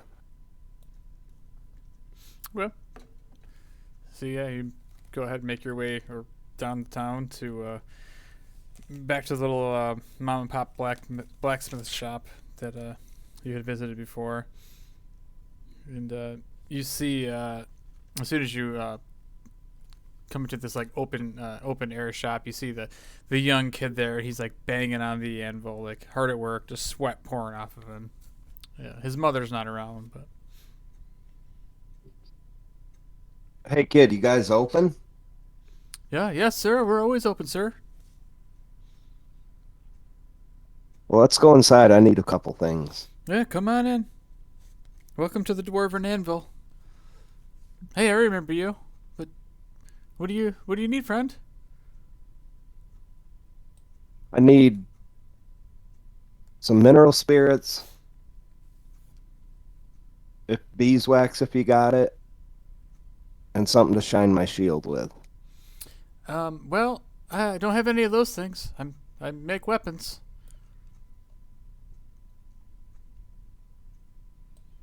Try to make weapons. Oh, come on. The kid's doing a good job. And he's like, I was like, huh, hey, you can see his feelings are a little hurt when you said that. He's like, look at these great pieces I've made. And he points over to his shields on the wall. He's like, these are so shiny, they don't need anything to shine them up with. They're great on I'll their be right own. back. Okay, but you do notice again, like his stuff is like really boring, and he's like, I think they're great though. This is what my mom wants me to make, so this is just what I have to do. Are you looking for something better than the one you have? And he kind of looks over your shield. He goes, well, that's awfully nice, but you know, everything's for sale. Gary looks around and just rolls his eyes and says, that was a waste of time coming here. Let's go, Hector. Oh, okay. Hold Well, on. have a Look at great these- day. I'm going to go over to the wall and take a look at the shields he's got hanging up. Is there any that are... I mean, obviously, they're mostly going to be like all metal, right? But Yeah, everything he's got is metal, and they're all like super basic. That's like really, you know, from what you can tell, like the craftsmanship is really well done, but they're all pretty plain looking. gotcha. I'll just pick one up that looks like it'll fit, you know, me fairly well. And try it on. Be like, how much for this bad boy right here? Oh, that's one of my favorite pieces. You pick up one of those like small to medium round shields that are like really small and nimble, and easily to throw on your back. I like making these a lot. I kind of have a little bit of my creativity with them, and feel the light weight to this, and you kind of like pick it up, and you do notice that like it's surprisingly light, and like it's super smooth, and like you feel like as you like wear it on your arm that it does feel like it's, you know, part of your arm. Is this something you'd be interested in? Yeah, I think I'll buy it. How much are you asking for this? So like I like to sell these for 15 gold. My mother thinks that we should, you know, get more from them, but I mean, I haven't really sold very many of them. A lot of people don't buy weapons in Saltmarsh, but armor, but yeah, 15 gold. I think it's a good deal. I wouldn't give you no more than 5. Oh, well, I'm sure that shield that you have, Mr. Dwarf, is worth more than 15, but as a young man myself, I mean, it would take me a while to save up for this kind of craftsmanship, but to each his Save own. up. I made this shield. Oh, then why would you be looking at my shop if you could make your own armor? I'm just looking for stuff to polish the shield. Mineral spirits. Well, my shields don't need polishing because they're excellent quality. They don't get all tarnished. Here's what I'll do. I'll give you the 15 gold for the shield, and I'll give you a tip. Here's 16 silver pieces. Oh, excellent, sir, excellent. And he slips those in his pocket. He takes the gold and he goes back behind the counter, and you see him open his little lockbox, and oh, mother will be very happy. And he hands Good you the job. shield. Well, I think that's all I wanted from here. You just wasted your money. Yeah, it looks pretty stout. All right, young'un. Tell your mother we said hi. Okay, I will. Have a good day. Just walk out of the shop shaking my head. I don't know. You want to head back to the bar, or is there somewhere else you'd like to go? Um, I'm kind of just chilling. I think we gotta at some point we gotta round everybody up and talk to the grave master. I don't. Somebody wanted to talk to him. I think it was Snodlers maybe, but I lost Snodlers and Vitoris, so I don't know. I'm gonna find a bird real quick. Why do we care about the grave digger? Like, what was that for? Because I think that may have even been pre me, or I just completely lost the dot on that. Oh, I don't remember. We were gonna talk to him about I thought it something. was a lore master, but I don't remember why we needed to talk to him. All right, so like out of game, yeah. So you guys were asking about. I think Eleander told you guys that the local gravedigger is also like the lore master who had information on like the past of Saltmarsh because you had found out about the master, the vampire that was underneath your house that tried Yep. to steal all of Vitoris's energy, and so he was the person that anybody that would know anything about the past of Saltmarsh, he was the guy to know. So That makes more sense why I would care. So Hedgewick, he set up. Hector had Hedgewick go set up a meeting with him, and then you guys took off for a few days, and then that's where we ended off. Gotcha. Can I go find some birds, like some seagulls or something? Yeah, I mean you can go down by the docks. Like if you remember down like the southern part down here is where all the like the fish market is, and That's yeah, there's all sorts of like seagulls flying around all over. Yeah, all of this area is where all the fish vendors are. Gotcha. I'm just gonna take some time. I'm gonna ritually cast Animal Messenger and have send out a bird to Vitoris and one to Snodlers. I like the saying, component, a morsel of food. A morsel of food. Come here, little bird. Well, if it's seagulls, it's bread. French fries. I thought they only dealt in explosions. Mines. Oh God, mine. And I'm just gonna send them a message saying that if you get this, meet us at the bar. Yuri and Voss are there, obviously, and I'll be heading there shortly.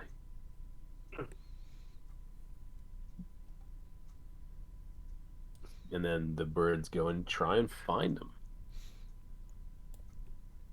All right, so yeah, I just so think after a I little, wanted to eat those birds. after a little while, the birds make their way to you guys respectively, and you guys get your message. So I can't see it coming in. Firewall it. All right. I'd make my way to the tavern. I went to polish up my armor and see how the repairs were coming on the house, essentially. Oh, that's right. Like, what's the what have they fixed and everything else of the house? So the house is all cleaned up, and even like the outside of the house now is all cleaned up, like all the overgrowth and stuff. It's actually, looking back to like its former glory. Even the garden in the back has taken shape that Hector had some of the workers start taking care of. As you approach up there, Vitoris, you do see like a bunch of workers outside. They're like rebuilding the brick wall that kind of like encompasses the whole place. They're restacking yeah. it all up. All right, that was pretty much it. I wanted to go polish my armor and guess take a quick walk through the house, see how it's all coming along. Well, I guess I'll put my polished armor on and make my way to the bar. All right, so a little while goes by, and you guys all meet up at the bar, and I'm and- literally in the alley with one hand on the wall, peeing again.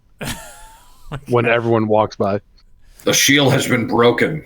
And yeah, and Vasen, you look down and you kind of like remember for a minute, like this is the spot where you found Varen dead I was and about murdered. to say as I walked by, like, isn't that where You know what?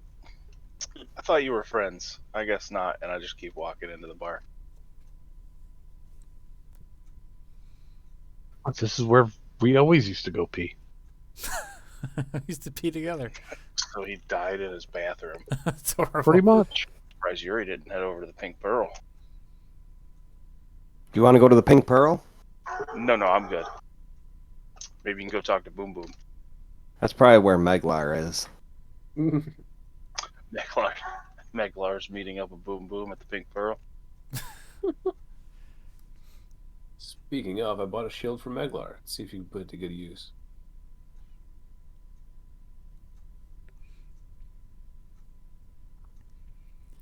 All right, so yeah, you guys are all at the bar, and now it's like afternoon, and the bar is starting to become a little more happening of a spot. All the good fishing's over for the day, and all the vendors are starting to pick up their stalls, and they all start heading into the couple taverns around town, and it's a pretty loud place right now. And you guys all walk in, and you can see like the remnants of Vasen's occupancy there. There's like a whole bunch of like empty glasses all over the bar, and there's like a bunch of half-eaten chickens there.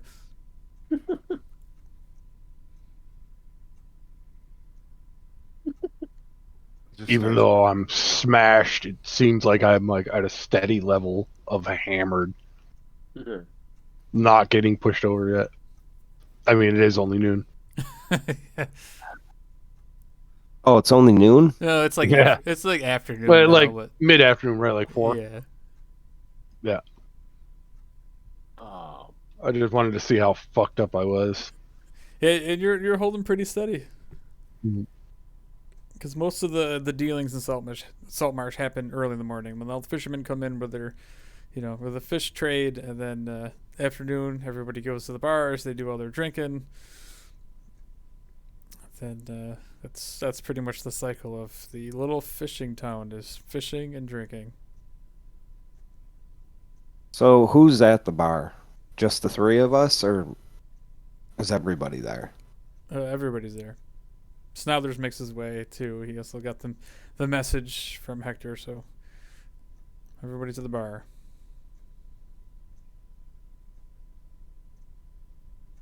so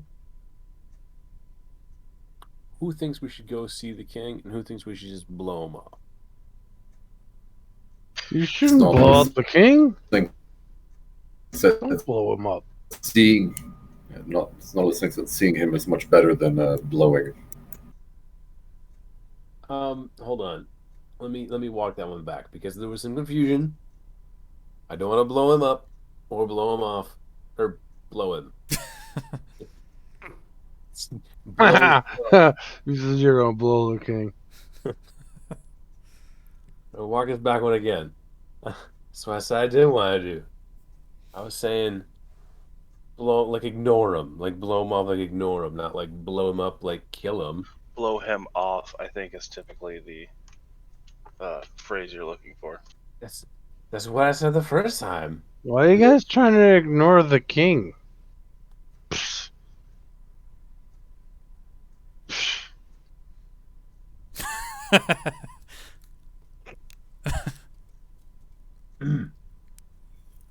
So Oh, that's what you were doing.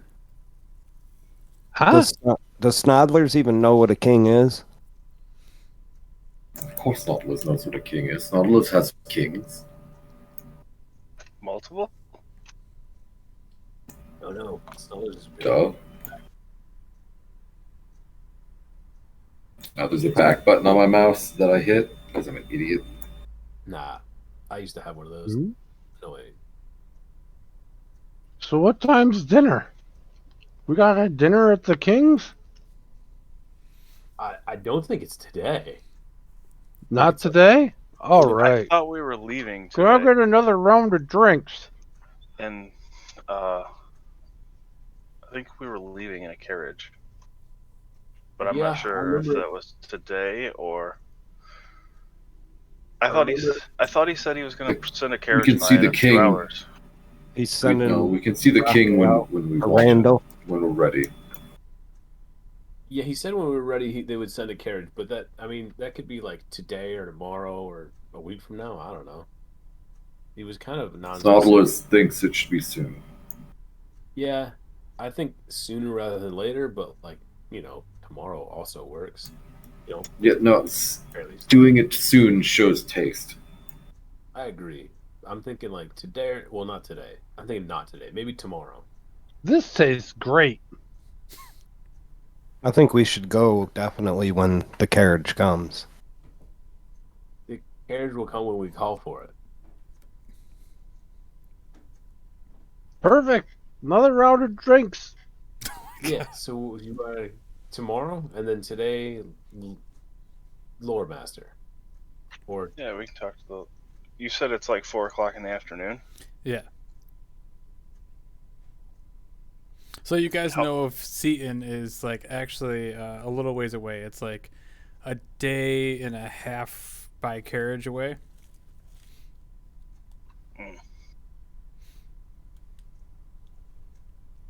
I don't think any of you guys would have ever been there. Vossen might have, as like on his travels, because his monastery was up north. He probably has been through Seaton at one point on his way to Saltmarsh, but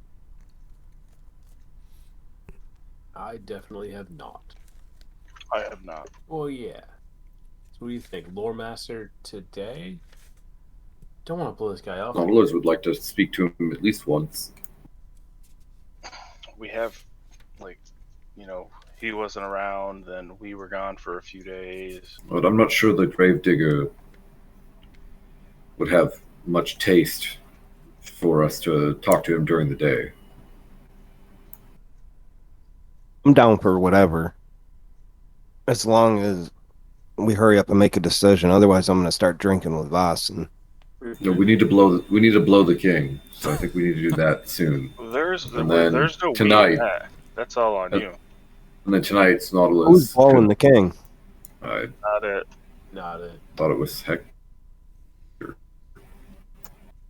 I've explained this several times now. There will be no blowing. Nautilus can talk to the gravedigger during gravedigger hours, which, if I'm not mistaken, is usually not during the day. Is that correct?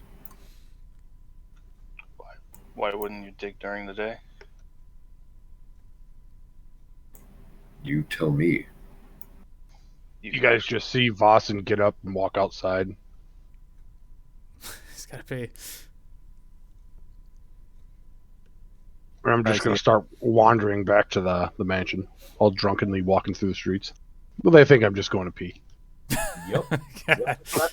Yeah. So what Well, are you I guys guess- gonna do? Nautilus thinks that we need to see the king sooner the better. So tomorrow morning we'll leave to go see the king.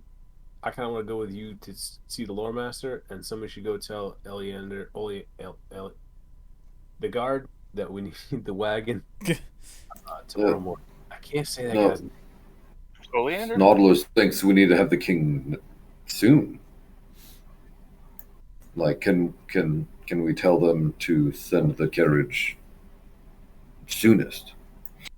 Tonight, right now, No, like this afternoon. Nautilus thinks we should say we're ready to meet you whenever you are.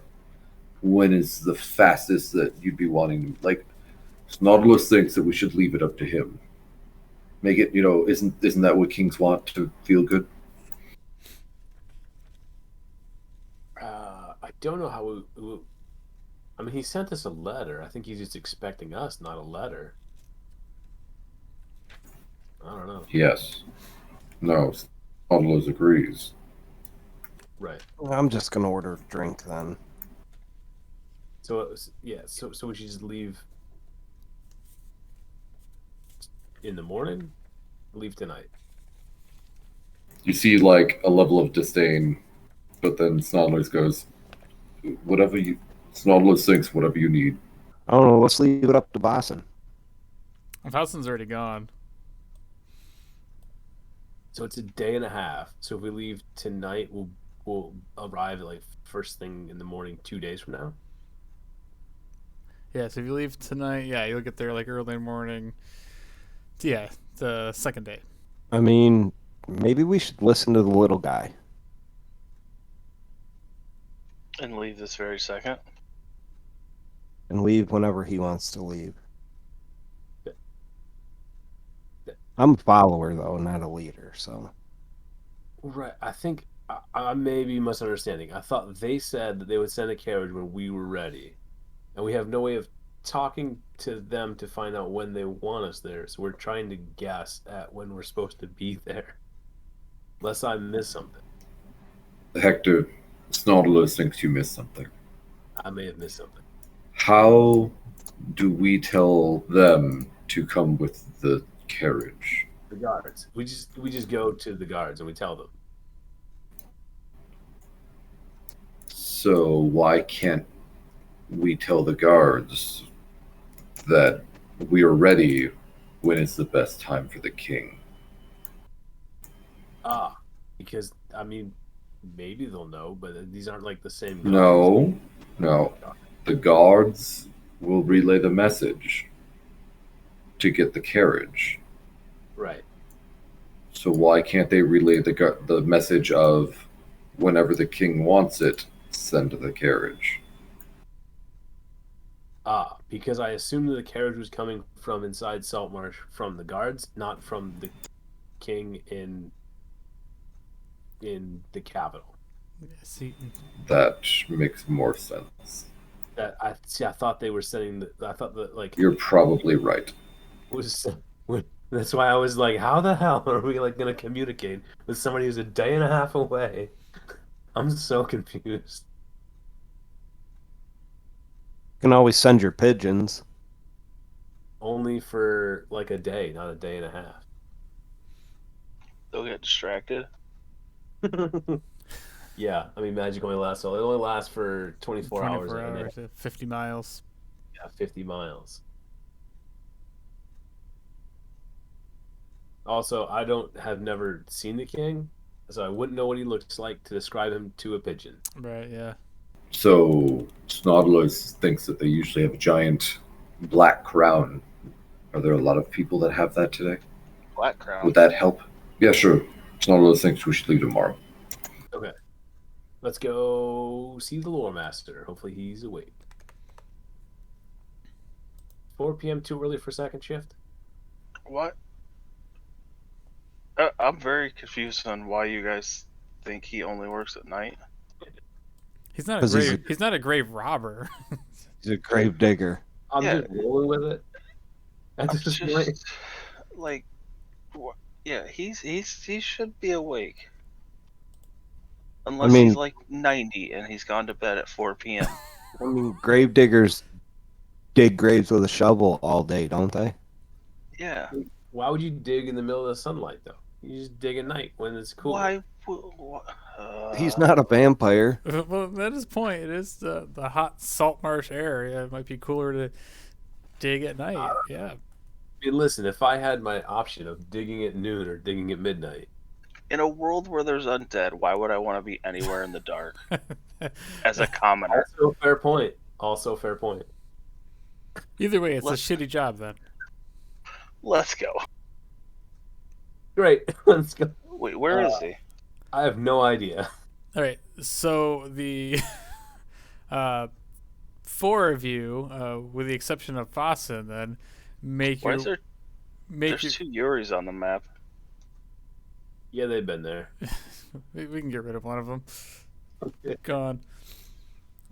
All right. So yeah, the four of you, without Vossen, make your way to the Gravediggers. I'll check his alley real quick before we walk off. Just in case he passed out in his own piss. So the Gravediggers is actually on the way to your house. So this is the cemetery up here, and the house was, just off the map, like right here at the end of this road. It's just off the edge of the map. So by the time you guys actually get to the cemetery where the gravekeeper lives, you see Vossen stumbling down the road, right about that same area. Hey, where you guys going? I was gonna say I was Real long pee. Oh, I had to pee, and then I saw someone on the dock, and then I walked over this way because I saw a house I thought was mine, but it wasn't mine because we live in. I went down this road. So what are you guys doing? So Vossen, as you were like drunk and stumbling that way, you got like really creeped out because you remembered like this was the area. You walked by the house of like where the clerk lived, where she went missing, and you guys saw that like creepy ass vampire dude on the docks. Yeah, down here, Yeah. the vampire. Missed. All right, yeah. The map's turned, so I kind of was like, where was that? Yeah, it's a little backwards now. The Yeah. good map got jacked up, and now I got this blurry map. Well, at least this one north is actually north. Yeah, I guess pros and cons. So I am stating to you people, where are you going? We're going to talk to the gravedigger. Who is the grave digger? The guy. who Randall digs Savage. Randy Savage. Randall Savage. Never heard of him. He must be the digger of the graves. That's a very astute observation you've made. What we Is got it to talk to him observation? about? Or is it irservation? What are we talking to him for? Snodless needs to know the lore. How do you know about your past and present? Yeah, we were gonna ask him about Meditation. Meditation can possibly do everything. So you guys show up at this guy's house, and you knock on the door, and then out comes this very large half orc. He's like an old man orc, though. He's kind of like hunched over a little bit, but he's still like this big ass dude. And Old man strong. so he comes to the door and he's like, hello, what is it? What do you want? Gary just shouts out, Meglar. Huh? My name's Crag, not Meglar. Who the hell are you? Does somebody need to be buried? No, I was just thinking about going outside to dig a hole, but maybe I'll do it at nighttime. I'm not sure what's the best time to dig a hole. What do you need? I'm busy. Oh, are you those fancy lads from up the road that your old man Hedgewick? He said I'd be looking for some of you.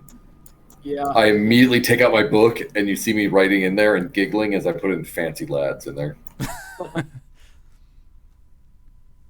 Yeah, that's us. Where's Hedwig? I thought you said Hedwig was here. He doesn't live here. Now what did you want? Why are you yelling? I'm a busy guy. What do you need? I can't remember. Are you done why yet? we even come to this guy. We needed to know about the vampire called the Master, who was The 1,000 vampires? Vampires? There's The 1,000 vampires. Why would I know anything about some vampires? But there's 1,000. 300? What? Boston. There's 1,000 vampires in our house. There's 1,000. one vampire who was in our house called the Master. I didn't know if you knew anything about him. We own the house on the hill now. The fancy lads on the hill. I remember, yeah. Yeah. So Do you have any information about that guy? maybe I have the biggest library here in Saltmarsh.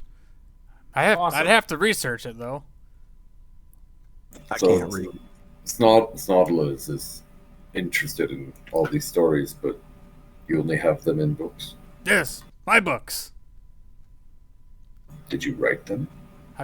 Well, no, some of them, but they've been passed on for generations. All the lore of Saltmarsh is in this house.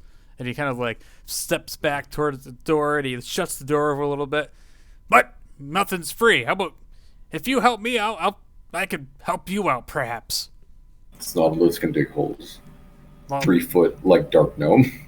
Yeah, if you fancy lads don't mind getting dirty, that is.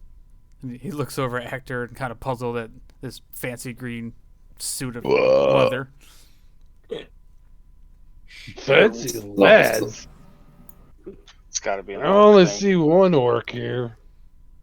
And then he looks over you, Voss, and he takes his finger. He's got this big, fat, meaty finger, and he sticks it right in your chest. He goes, I don't know if you could handle doing any work in your state right now. I just look down at his finger, look up at him. What? Well, Snodla's Leadcheek is my name. And I'm interested to understand what had happened to Saltmarsh. Why is it how it is? Why is it known as Saltmarsh? Well, it's near a swamp and salt water, salt marsh. It's not real hard to figure out, little man. Actually, now that you think about it, that is hard. So, what did you want again? A vampire called the Master. Do you know Oh, anything yeah. about him? I don't know anything about it, but there might be something in my books. But again, if you help me out, I'll look in the books. Sure. What do you need? What do you need done? It's nothing too dangerous that I can think of, but I'll tell you. I'll just cut to the chase. I had to recently block off the crypt. So somebody said they heard something down there, something moving around big. So I shut the door so nobody would get hurt. I'm not going down there. I don't get paid enough to do that shit. It says 1,000 vampires It might in be. the crypt. Well, you go check it out. Make sure it's safe so I can open the crypt back up. Fuck them vampires. Yeah, maybe. I don't know. Whatever it is you do, I don't know. You fancy people. You go and check out this crypt, and I'll go inside and see what I can find out in these books about some vampires. Where the fuck's the crypt? And he goes, back that way. And he points like to the backyard. Can't miss it. There's a big sign that says "Do not enter." Is it locked? Yeah, I put a board across it so so nobody can get in there. It's locked. All right, we'll take a look at it. So Snodlas needs to know, do you have the key? There's a board. You just pick the board up. It's secure. It's a heavy board. So there's no key. No key. Now, if this job is too hard for you fancy lads, you can just bugger off right now, and I'll save myself the trouble and go take a nap. Snodlas personally got rid of a snake today. I think we'll be okay. Well, good. Maybe that's all it is. It's just another snake that's in there. You kill the snake, I'll find your information. Skeleton snake. Huh? What the hell's that? It's like a skeleton snake. Well, if you can kill it, then we have a deal. Great. You want to shake on it? Sure. And he holds his hand out. Shake his hand. And he's got It's got to be like 8 times larger than Hector's hand. It is, and he's got like a really good grip for even for being this like miserable old man. He's super tough. He's old school. He'd whoop Meglar's ass. He's like made of leather. He is leather. He comes pre-tanned. Well, that was a little bit too racy. I'll find out some information for you. I'll start now. These books that I have have all the information about the settlers of Saltmarsh back for hundreds of years. I'll find out for you. Now you get to work, and he just slams the door. Okay. That's our cue. Before we go too far, I'm gonna cast. If Austin, you want me to cast some light on your staff again? Huh? Oh I'll god, take this is gonna that, be good. Just do it. Your staff starts to glow. Wow, what the hell? I think you've had too much, man. Your staff's starting to glow. That's too much. He's Perfectly just fine. getting started. He's solid. All right, we'll take a peek in the backyard and see what's up.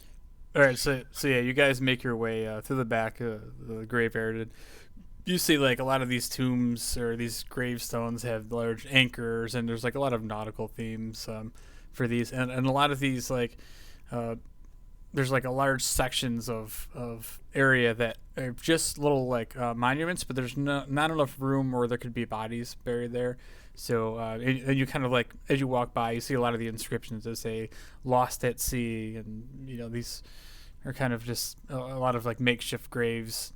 But as you make your way to the back, there's actually an old crypt there where it looks like really old considering everything else in the town is kind of like I'm not going to say new, but it's all like used shanty town. This actually looks more antiquity, you know, like it's got like very ornate statues out front. These two large gargoyles stand on both sides of this door, and there's this large wrought iron fence in front of it, and you see this very secure wooden board across the fence, and a note that's kind of like written in paint on the board that just says "Keep out."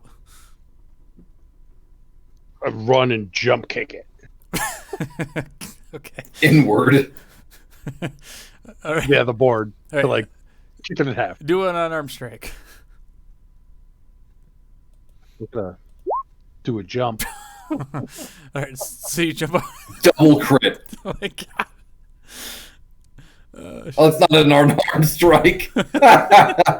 So you like literally like are all hammered. You just stop, jump up in the air, do this roundhouse kick, and just kick this board in half. And everybody's kind of like standing there looking at you like, what the fuck was that?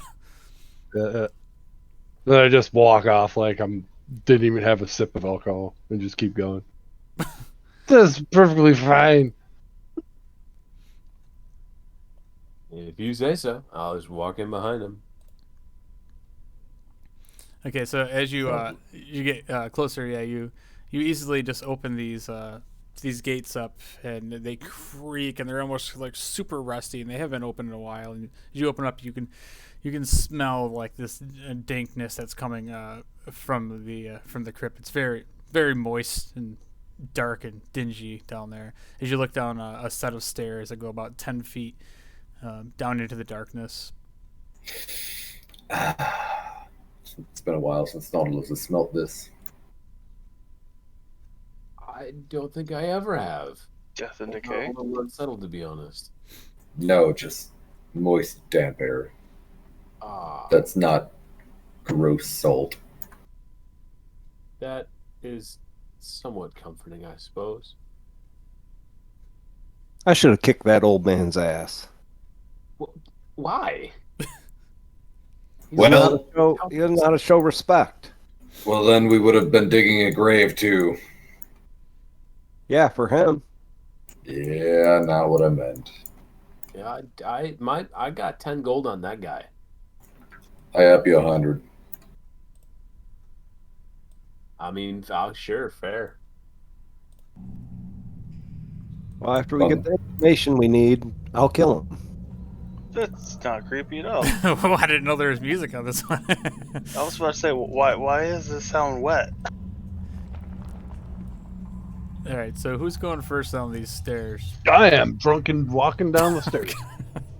I was going behind him, so Let's put the drunk guy first. That way, if he trips and falls, he doesn't take the rest of us out. I cast guidance on him and say, "You got this, bud."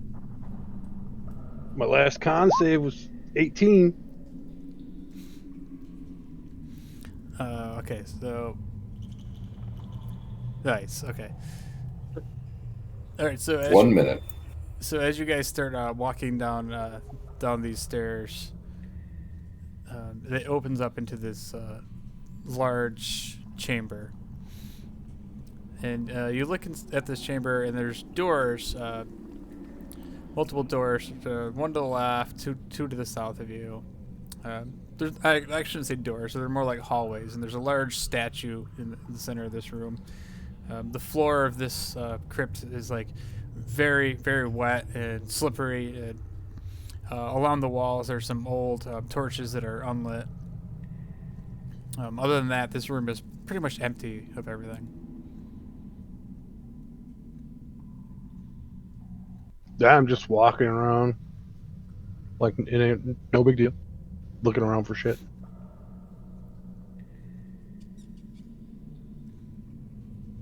I heard a mouse. I was gonna say, did I just see a mouse run by?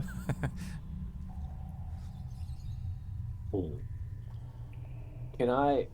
Here's a question. Can I use produce flame to like chuck fire at a torch and light it, or is it not like magical fire, not like fire? I assumed to produce flame was like actual fire. It says it doesn't like harm my equipment, but then it also says I could make attacks with it. So I don't know. I mean, I just walk around and see you like throwing fire and just start lighting the candles like when I'm 10 feet away from them using prestidigitation. yeah. I mean, After- if it makes a ranged spell attack, yeah, and it's fire damage. So yeah, I would say like that's legit fire. So you guys just start lighting up all these candles, these torches all on the walls, and you kind of look down and you see multiple stairways that lead down further into the crypt in all directions.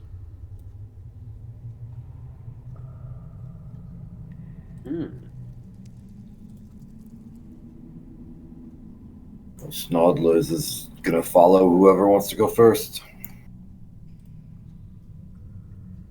I'm already hammering my way through. All right, pick a direction. We're behind you.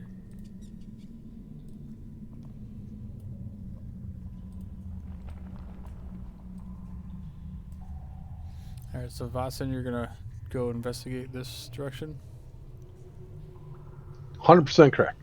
I'm gonna grab that handle or door or try to open it. Yeah, there's no doors. It's just open stone hallways. And Yeah, I'm gonna put my staff through where the light is to get some vision in front of me. so as you walk down these stairs, you see these three coffins. These big stone coffins. I just sigh. 1,000 vampires, I say under my breath. You should knock on them and see if someone's home. We go try to lift the lid of the center one. All right, so you realize it's pretty heavy, and it's going to take two people to slide the lid off of these. They're like whistle. Someone help! I just shoved Yuri forward. You're up. Come on, dwarf, stop being a chicken shit. I come in and help him lift up the lid. All right, so one of you roll advantage. Do a strength check with advantage. Go ahead, Yuri. You probably have a higher strength. Snodlers is Athletics? not sure. Yeah, athletics. Snodlers is not I'm really plus sure 4. why. What do you got? Sorry.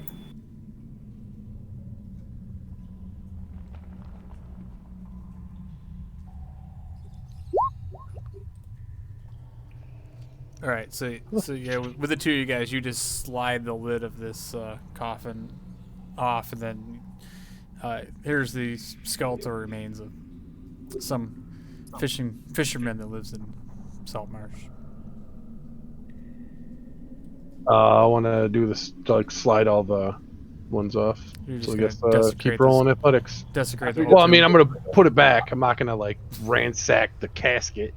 After he does the first one, I go, I was joking, boss. Just Yuri doesn't get jump a in there, chance. see what's in there. You Yeah. said knock, not open it. No, I said I was gonna push it open. I said knock. I was like, you should knock and see if someone's there. It's like just opens the top. Yeah, I just push it open to look inside to make sure there's no vampires. And I wanted to do to all of them. All right. So, athletics for 2 more times, right? Yeah. Yuri? Yuri, yeah, go ahead and roll. Just roll 2 more checks. 2 more athletic checks. How do you only have +2? What the fuck? All this stress, all this pressure. Jesus Christ. Well, look at the other one we got open. Yeah, so one of them you guys struggle with it for a little while, and about 5 minutes goes by, and you guys finally like get all these open, and they all seem to be just empty coffins with old dead people in them. Nothing in here. I just turn around and tell Voss fucking drunk. Continue walking to the other side.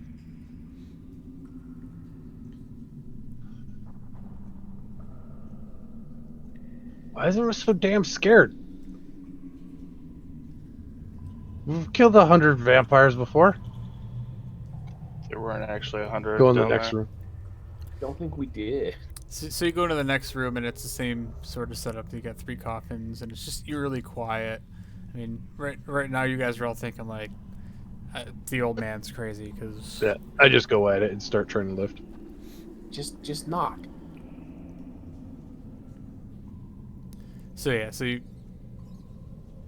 together you guys managed to get 2 of them open pretty easy. So like another 5 minutes goes by, and you get the last one kind of gets stuck, and you end up getting it open, and again there's a bunch of dead bodies. Nothing out of the ordinary. I just same as before. Just stroll out like, oh my god, this is a waste of fucking time. Tell me about it. Snuddlers walks over to the side, and you hear him like yell out, "Rocco!" Boston, do a perception check. You guys not heard of Rocco Molo? Rocco Molo. 12. All right, so when Snothers calls something out, you hear some sort of like shuffling noise in the room in front of you. Let's go. Shh. As soon as he said that, and then I put my ear up. Is there a door in front of me? No. So I you like don't have dark slowly. vision, so it's pitch Yeah, black. I Down slowly put my staff in front of me and like peek in. His light, or his staff, I cast light on it. so Oh, it's that's showing. right. Yeah. All right. So you can kind of look down in there, and you guys.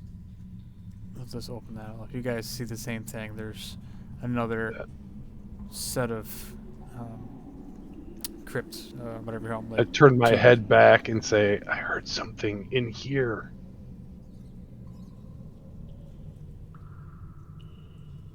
Then I walk in. Look for a hole in the wall.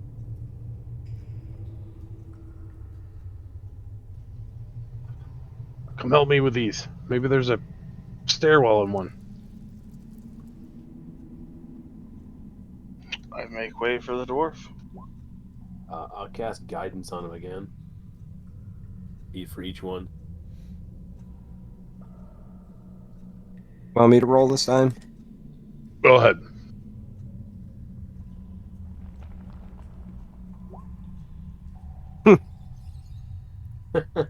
All right, so you guys start opening the first tombstone or coffin, and all of a sudden something just lashes out from the wall next to you, Yuri, and grabs you. That's Like the wall, like here. yeah, something literally right next to the wall, or right on the wall next to him.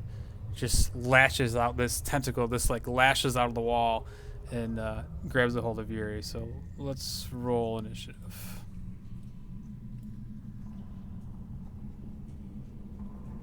I'm just trying to wiggle like, what the fuck is this?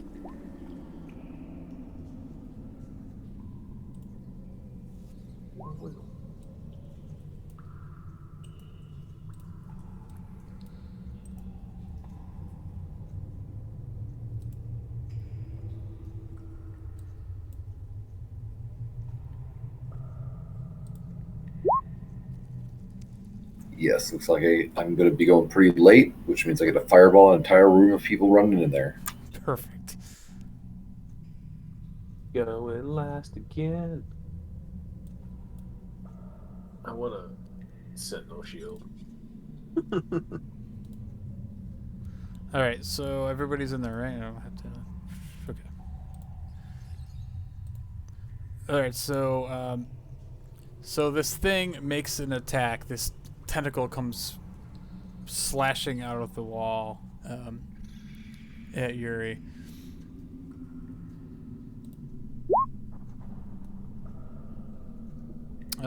For a unnatural 20.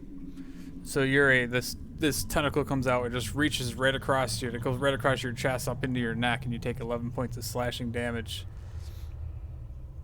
Do we see that? Yeah, you guys all see this thing, just this tentacle that appear to come right out of the wall and take a big old hit on Yuri. With my reaction, Snarler's about to go, holy hentai.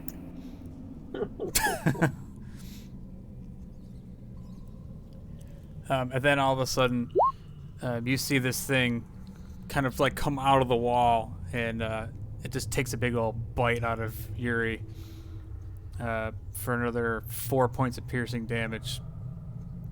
As this large snake-like creature with these tentacles that was blended in with the wall just comes out, and it's just like hovering over Yuri.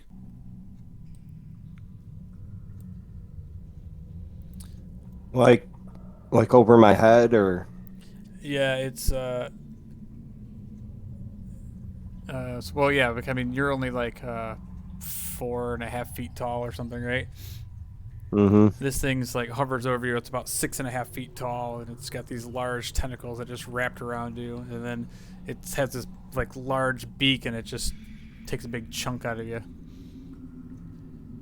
And your but armor. it's not floating. It's not loading. Floating. Floating. Oh, floating. No. It's just like it was like camouflaged in with the wall, so you didn't even see it. You step right next to it, and then as you guys open this lid up and then startled it just attacked you. So at that point, Vasin, you look over it and you see Yuri getting attacked by this creature, and your first act. And it's your fault, by the way. Swing. Ha ha! Stop being a bitch.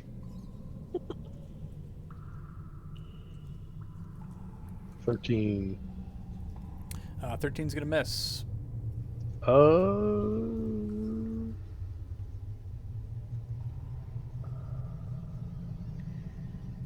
Okay.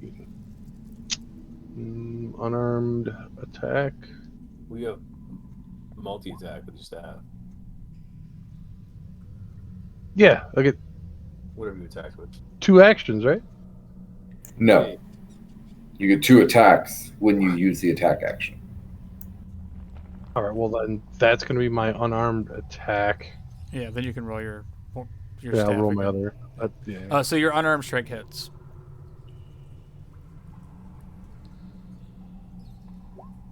For 6 bludgeoning. Would you punch this thing in the face? I actually roundhouse kicked it. Oh yeah. You connect right across the beak as the thing lets go of Yuri, and you see these like this large, like sharp beak with this nasty tongue with this blood flowing out of its mouth as it took a bite out of Yuri's shoulder. And it kind of hisses as it gets kicked in the face. And I'm gonna, like, after I roundhouse on my foul swing back around, I swing my Boom! Yeah. quarterstaff again, 2-handed hit. Critical hit. Why does that say one-handed? Oh, never mind. Yeah, 2-handed. God damn it. Or 12. It's nice. So yeah, you feel the Yeah, it was 12 on both. You feel the impact. Oh yeah, right. As your staff just connects right across this thing, and you see it kind of like just let go. Its tentacles come off of Yuri as it focuses its attention on you, Vas. And that is my turn because my bonus action was unarmed strike. Gotcha. All right, so this thing after it's getting its ass kicked, it just flails over and makes an attack at you, Voss, with its tentacles with a 19 to hit That hits. for 6 points of slashing damage.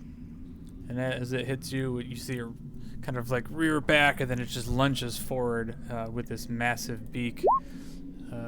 Ooh, that hits. Take another 6 points of piercing damage. This thing goes right into your chest. You're trying to fight it off, and it gets right into your pecs, and you can feel like the blood starting to run out of your chest. Go ahead, Vitoris. You hear a bunch of shit going on down in the crypt. What are you gonna do? Your blood's all thin from that alcohol too. Yeah. I have to move through Hector, right? Yeah.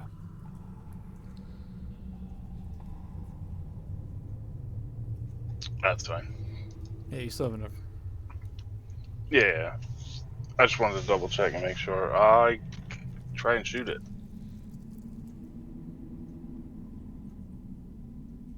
Go for it. Oh, nice. Rolling hot. For the sneak attack, 18 damage. Yeah, you come into the room, save the day, and put the crossbow bolt right through its eye. And it just slumps over dead in a mess in front of you. In front of you guys. He would have had a hold of me. He would have shot me. Nah, they just sniped that fucker. You guys play too much, and then I leave.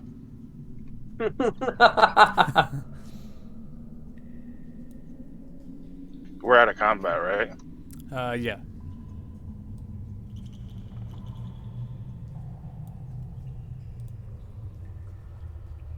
Anything in here? Look over at Voss and shake my head. Nautilus doesn't know what happened. There was some tentacle thing. One of these coffins better have some coin in it. Nautilus doesn't think we should be stealing from the dead. Yeah, no grave robbing. The fuck, dude. So, It's not night yet. So Vossen, as this thing falls out of the wall, you see that it actually has it was within like a burrow inside the wall. Feels like there's a doorway there. Yeah, like you can actually look through and see into the other room where Vitoris you see Vitoris walk into this room to check it out, and you can actually wave across and see Vitoris in there.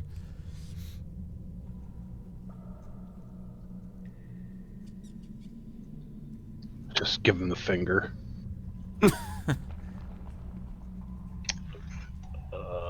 I give him one right back.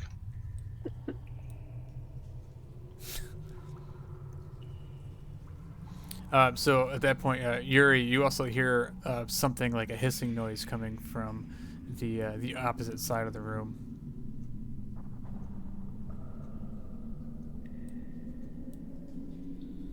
I'm gonna just get my axe out and tap on the wall. All right, go ahead and make a perception check over there.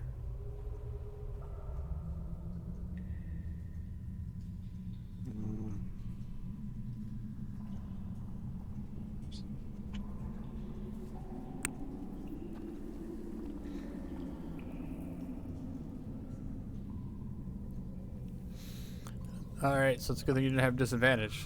0. I did, or good thing I didn't. It's a good thing you did, yes. So you kind of like tap your axe on the wall.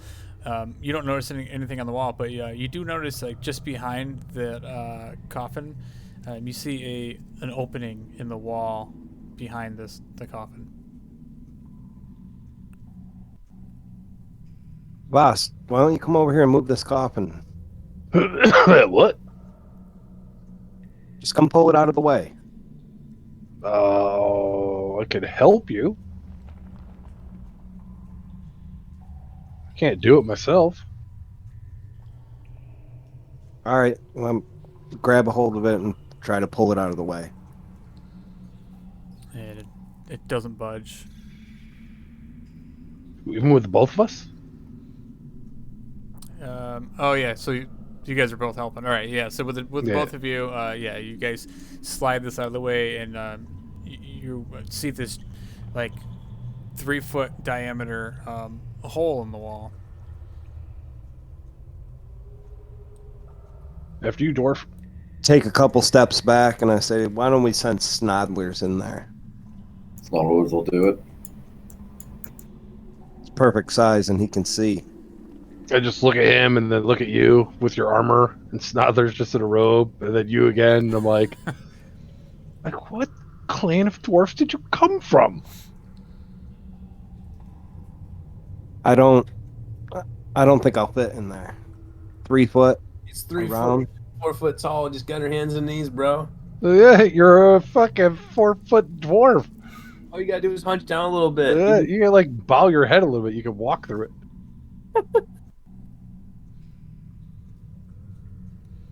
All right, whatever. I'll go. I mean, through. because I'm gonna fit. I'm going through it if I gotta crawl on my hands and knees. Yeah, you guys should all fit.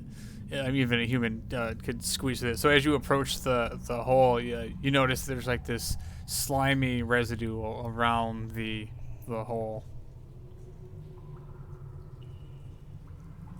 Well, I stick my fingers into the slimy residue and I go to smell it. Stink finger.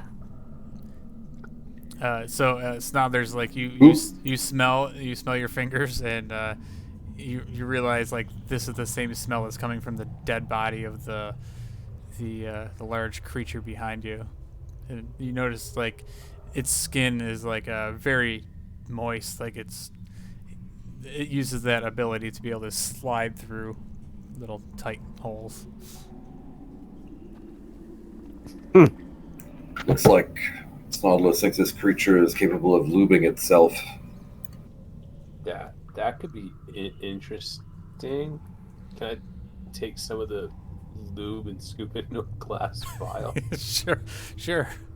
Yeah, you go ahead and grab a little So- tube, and you get a nice little vial of Grick slime. So I go and stick my head in face first. All right, can you make a dexterity saving throw for me? Well, you went over there. I thought it was over here. Yeah, I don't know what I'm doing. Yeah, it's over here. It's over here.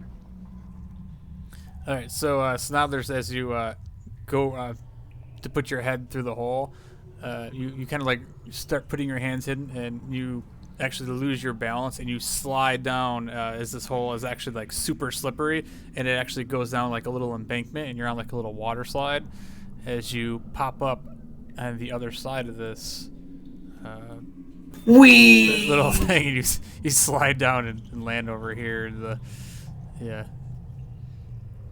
Can I use a reaction to when I see him just fly through? I jump in after him like Superman dive. Yeah, sure. So you just dive in after him, and you go, like head first, just run and jump and slide right through this thing. And I jump in because I thought Snodlers got taken. Well, I ran in after him. and Without just thinking. I stick my head in and yell down, "Hello?" As his head's in, I just want to give him a little shove. do an athletics check. As he does that, you can just kind of like shove him, and he also just slides right down this thing and ends up like tumbling into Vasen on the other end. I mean, I was just gonna ask him if I could fit down the hole before I jumped, but It's too late. You just shoved your ass down in there. he helped me out. As soon as you guys start sliding down, I just jump down in behind it. Last one in's a rotten egg. So, what do I land in? Do I land in liquid?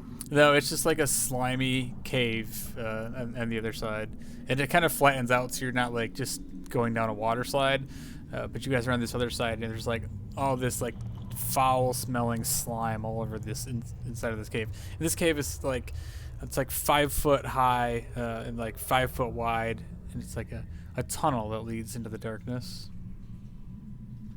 I just look over at Voss and say, I'm going to kill that old man. Vossen, yeah, you still have your thing lit up, right? Yeah. Yeah, it lasts for an hour, so Okay. you should be good for a while. That's not concentration, so I don't have to worry too much about it. So you guys get down into this hallway, this cave, and it looks like it starts branching off into like a couple different sections. You guys stop there for a minute to figure out which way you want to go.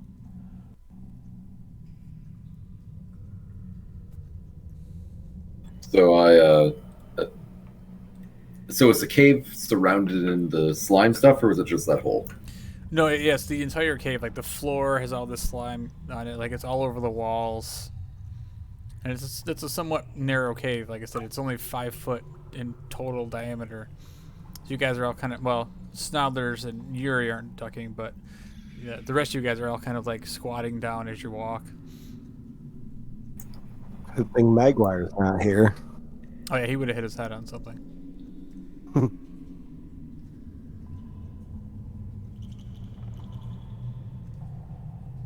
I guess I'm the guinea pig of the night, so... You guys want me to go right or left? It's up to you, man. You can see what's going on. We can't. Be bold. Make a choice. I'm going to step down to the left. All right, so Yuri, as you step down, oh, you're going down that way. Okay. I didn't even see that. Yeah, I was looking at it as I was facing it, you know. All right, so as you enter down this hallway, you see this kind of opens up.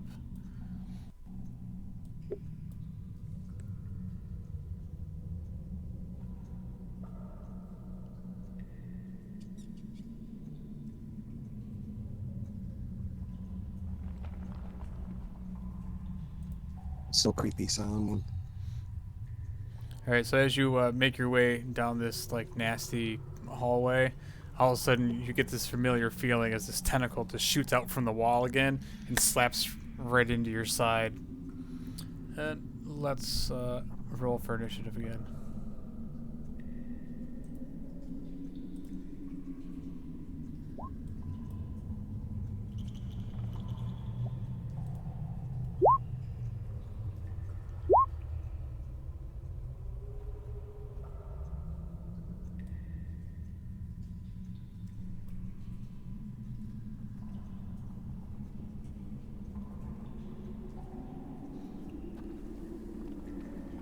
Damn it.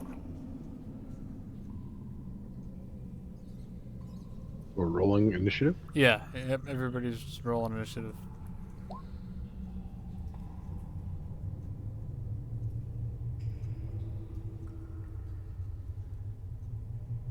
think that's everybody, right?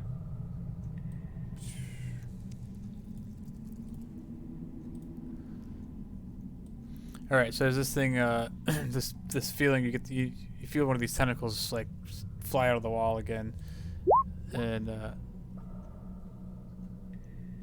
I'm gonna assume your shield is out, right? Because you live by the shield. So this thing like reaches out just to grab you, and it just misses. So it makes a second attack with its other tentacle. This time it hits, and you feel this thing's like grip just kind of like squeeze you, Yuri, as you take 12 points of slashing damage. There's this thing again that has this like burrow in the wall, and pops out of the wall. Okay, so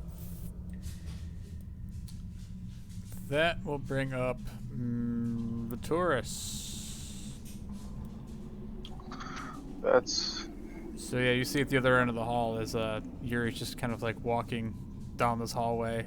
This thing just, two tentacles, this large tentacles just reach out of the wall and smack at him. I'll attempt to shoot it. 19 to hit.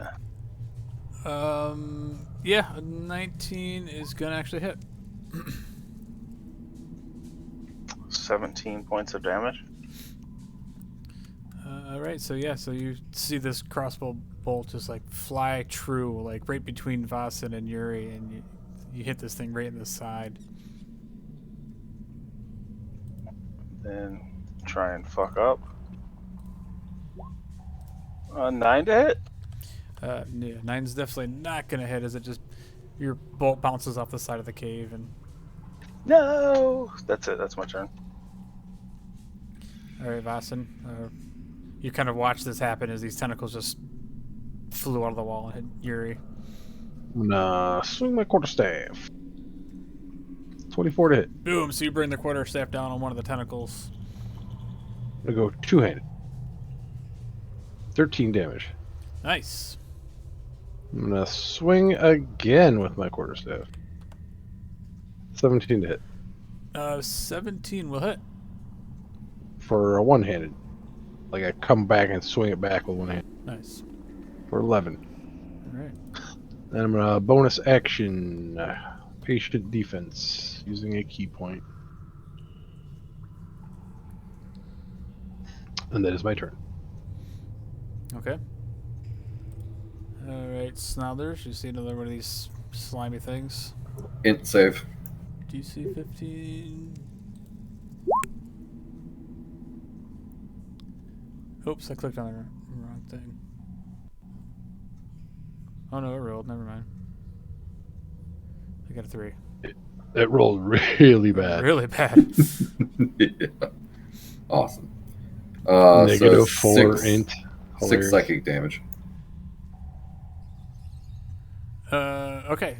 So with that, you feel like this thing just like the damage that you did to this thing just like completely like crushed it, and it just falls over dead.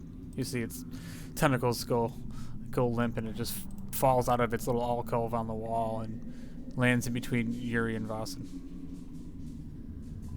I take out my book and bonus action, my quill in my hand, and I start writing. And at that point, collectively, you guys all hear this deafening like shriek, louder than any of the noises you heard before, and it kind of fills the entire cave system. We killed its babies.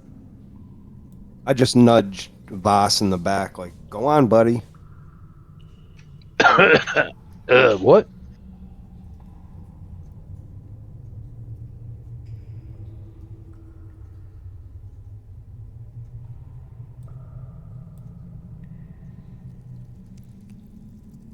All right, what are you guys gonna do?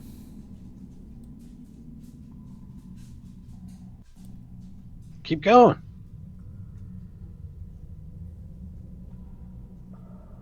Oh, me to Oh. keep going? Nautilus is confused why the man in metal wants the men not in metal to go.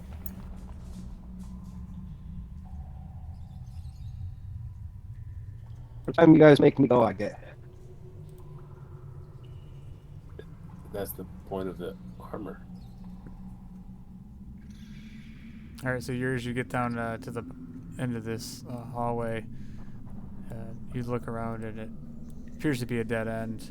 As you feel this like cold breeze coming from the western side of the tunnel. I guess I'm gonna go down cautiously. So as you get into this hallway, it kind of opens up into this large chamber, and you hear this shrieking noise get louder as another loud shriek comes out, and as this room gets revealed. Oh no! To the mama. We killed its babies. Oh no! All right, as you guys enter this room, you see these large, these are large, like, rock formations, stalagmites coming up from the ground, and there's a few stalactites from the ceiling, and then a couple of big boulders. You see this large creature, slimy creature in the back. It whips its head and its tentacles in your direction, And you guys all roll for initiative.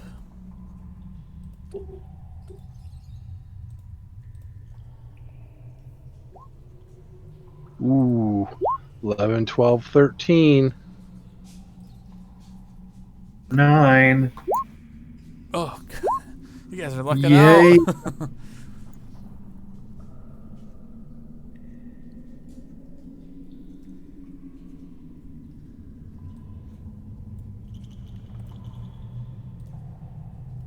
All right, so this time nobody's got the surprise attack because you guys kind of knew what you're headed into. You come into the room and one of these things is like slithering around right by the entrance, Yuri. And Hector, you kind of see that from. I'm assuming you're like behind Vitoris. You can kind of see into the room as it opens up in this room. Vitoris's or Vasen's light kind of illuminates the lumen as you see this large snake-like creature kind of like writhe up and its tentacles start like flailing around, reaching down towards Yuri. Well done. I will. I'm going to use my action to cast Bless on the 4 of them. The 4 of them.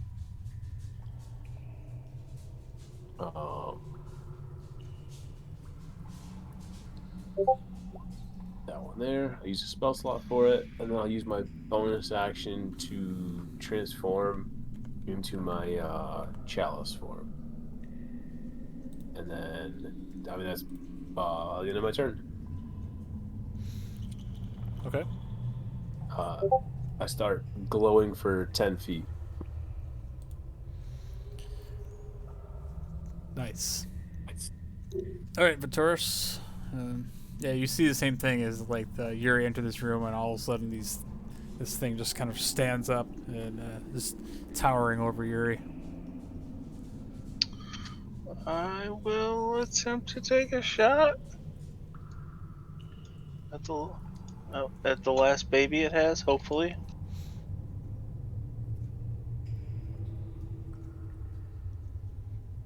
Nice. 17 to hit That will hit.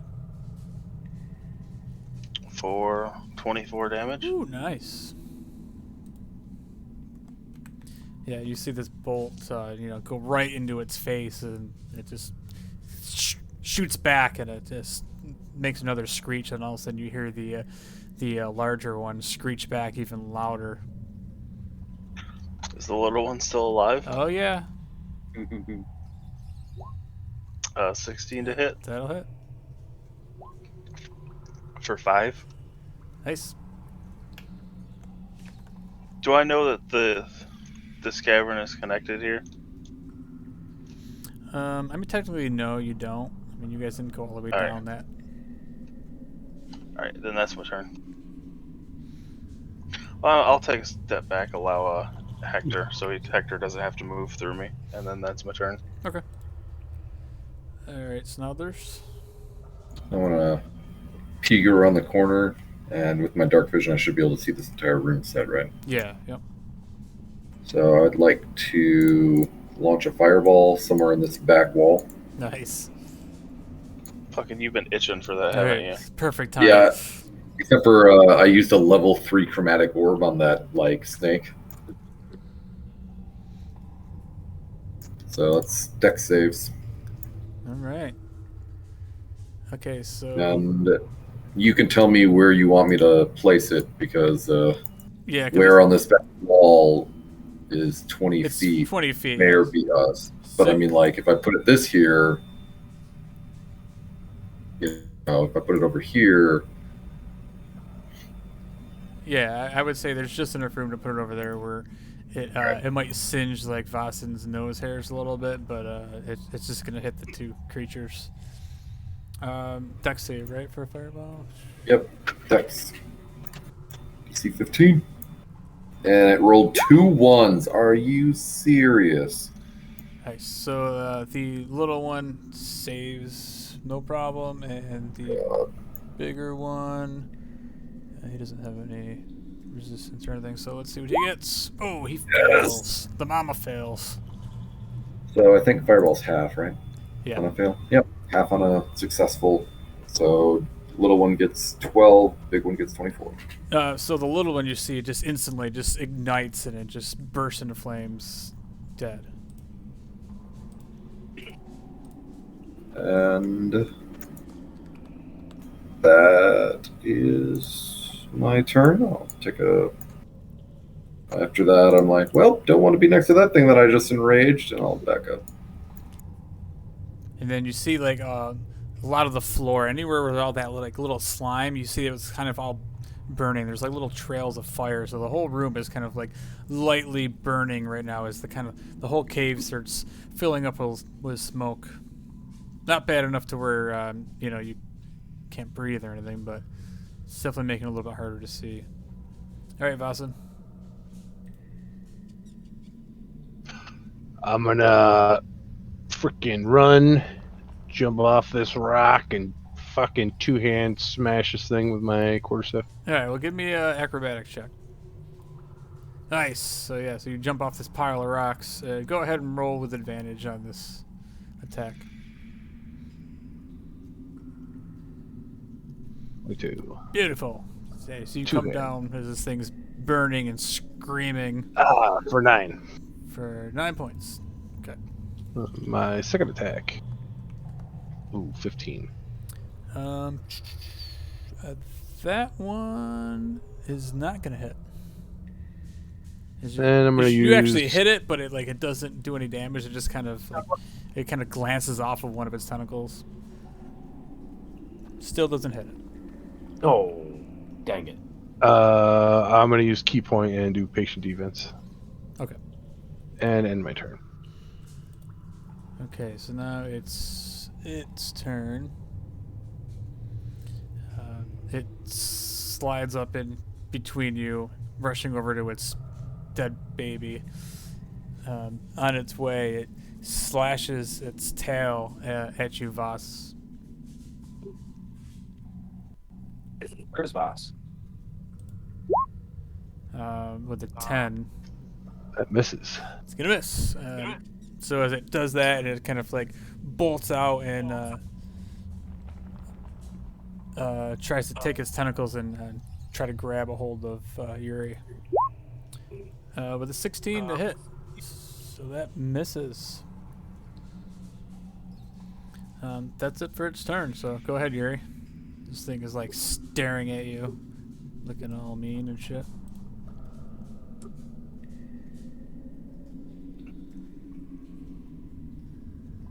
And it doesn't have a hold of me, right? No, it tried to like smack you with those large tentacles, but you managed to just like duck out of the way just in time as they glanced right over your head. All right, so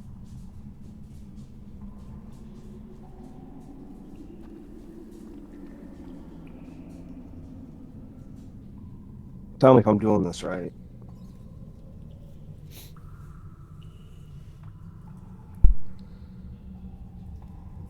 To use my extra attack, is there something I click on, or do we just attack No, you twice? just attacked twice.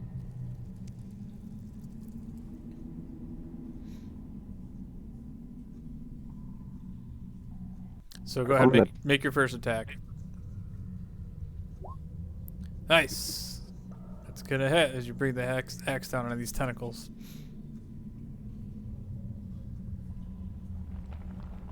And I can choose to use my savage attack for my second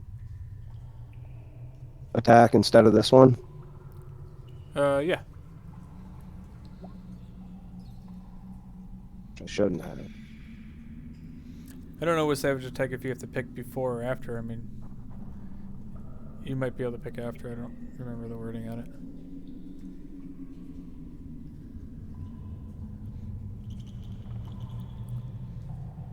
What's it say? 3. The first one was 3. Yeah, so use your Savage Attack so you can roll the 10. Gotcha. All right, so yeah, so as these things come over your head, you just take the battle axe up and whack it underhand. Yeah, so it doesn't matter if you do it before or after. I don't think it did. But. So after you roll the damage, then you can decide. Yep. If you don't like what you see. Yeah. All right, so that was your first attack. You got another attack. Is this the same attack? Or, What's that? is it the same attack? Like, can I use superiority?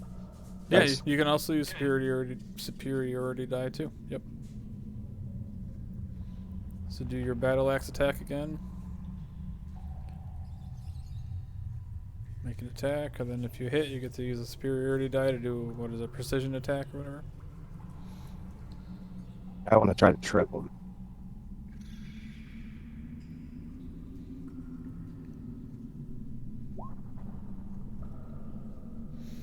All right, Nice. So that'll hit.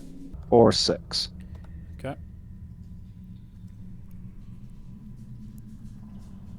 So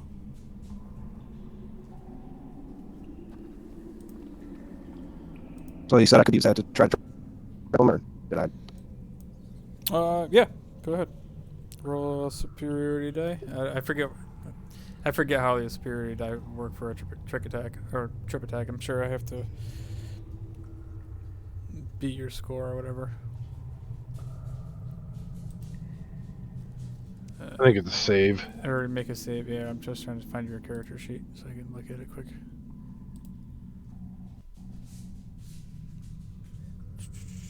Trip attack. When you hit with a creature with a weapon attack, you can spend one superior. Use one of those dice to knock it down. You add the superior die to the attack's damage roll, and if the target is large or smaller, it must make a strength saving throw. On a failed save, you knock the target prone. Okay. So yeah, so you hit, and I will go ahead and roll your superiority die to see what extra damage you do.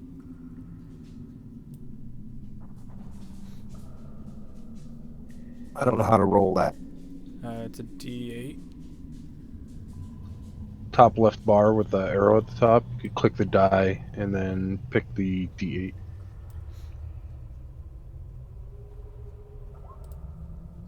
Ah, Yeah, it's better than nothing. So you do an extra 2 damage, and he's got to make a strength saving throw.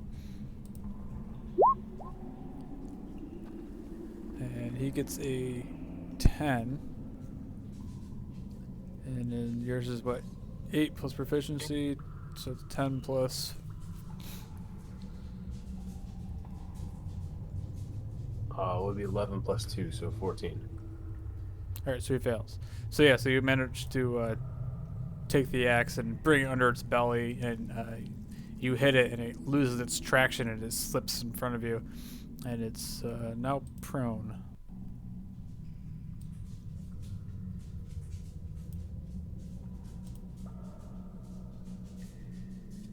so I did trip it? You did trip it. I thought you said I had failed. He failed his save, so yeah, that means you Oh, he successfully failed the tripped. save? Yep.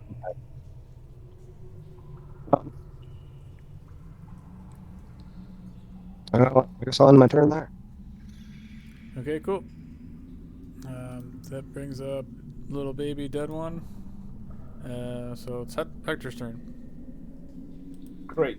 I'm just gonna. Whoops, that's the measure tool. I'm just gonna step over here so I can see it better, and I'm gonna try and hit it with a with a guiding bolt up the butt. Which I think I have disadvantage on this, right? Because he's Yeah, prone it's now. prone, so it's disadvantage. Yeah. Oh shit! I missed. Oh no, with a natural one. So all right, go ahead and do a dex save. Is this wisdom because it's my spell? Oh yeah, I casting, or- forgot to yeah. Go ahead and do wisdom. We'll see what happens. Thankfully, All right, so it just fails. I mean, you just miss. Nothing tragic happens. thankfully, the crit fail was on your first roll, so it wasn't because it was disadvantaged. Yeah. And I'll move back out of the way. And that's the end of my turn. All right, Victorious, you see this big slimy thing laying on the ground?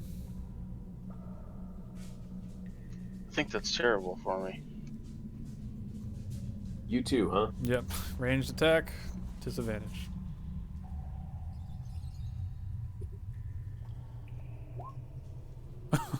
A natural one. Nice.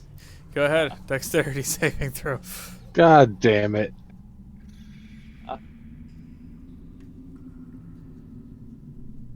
I'm not the one who tripped it. Yeah, but you're the one with bad aim.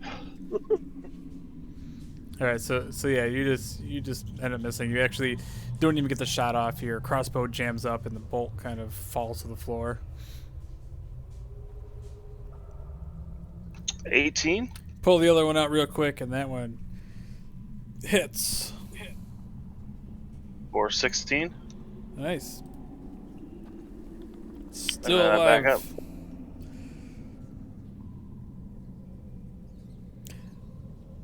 Wait a minute. So your second attack was with disadvantage.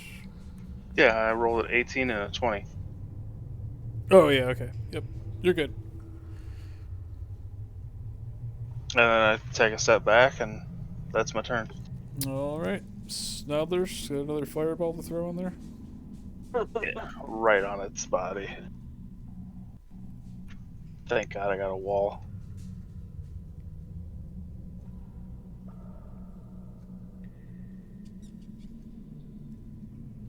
You ready? Yeah. What do you want to do?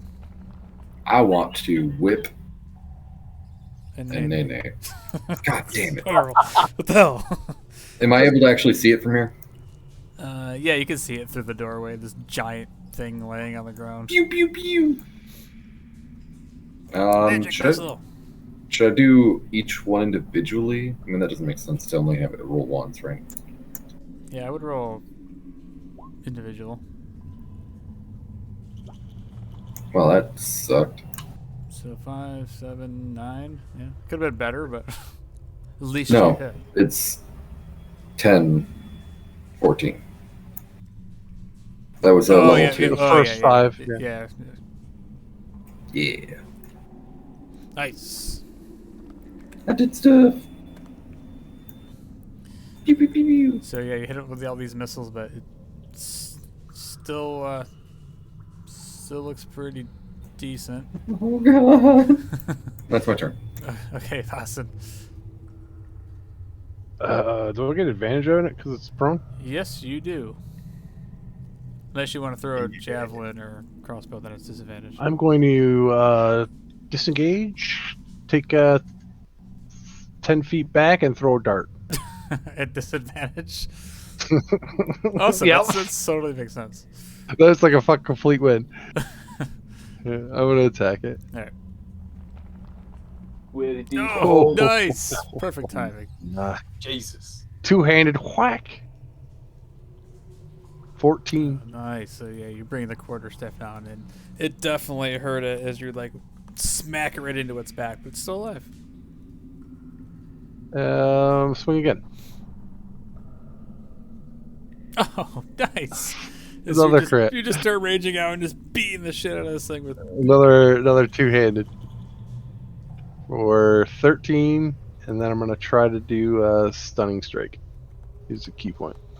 He has to make a con save, Okay. and he fails. Go you. You just hit me. What did So you now say? he is stunned. Okay. I don't remember what stun. Does he have disadvantage on? I think he doesn't move.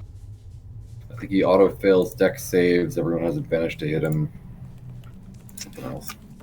He has no actions or bonus actions or reactions or movement until the end of Austin's turn. Yeah, he's incapacitated. He's fucked. Yeah, so he's got no turn. So yeah, he can't Okay. take actions or reactions. So so his turn is basically he can move and get hit and die, or he No, he can't even move. Incapacitated. oh yeah, he can Yeah. even move. So that means he can't like stand up then. He can't do nothing.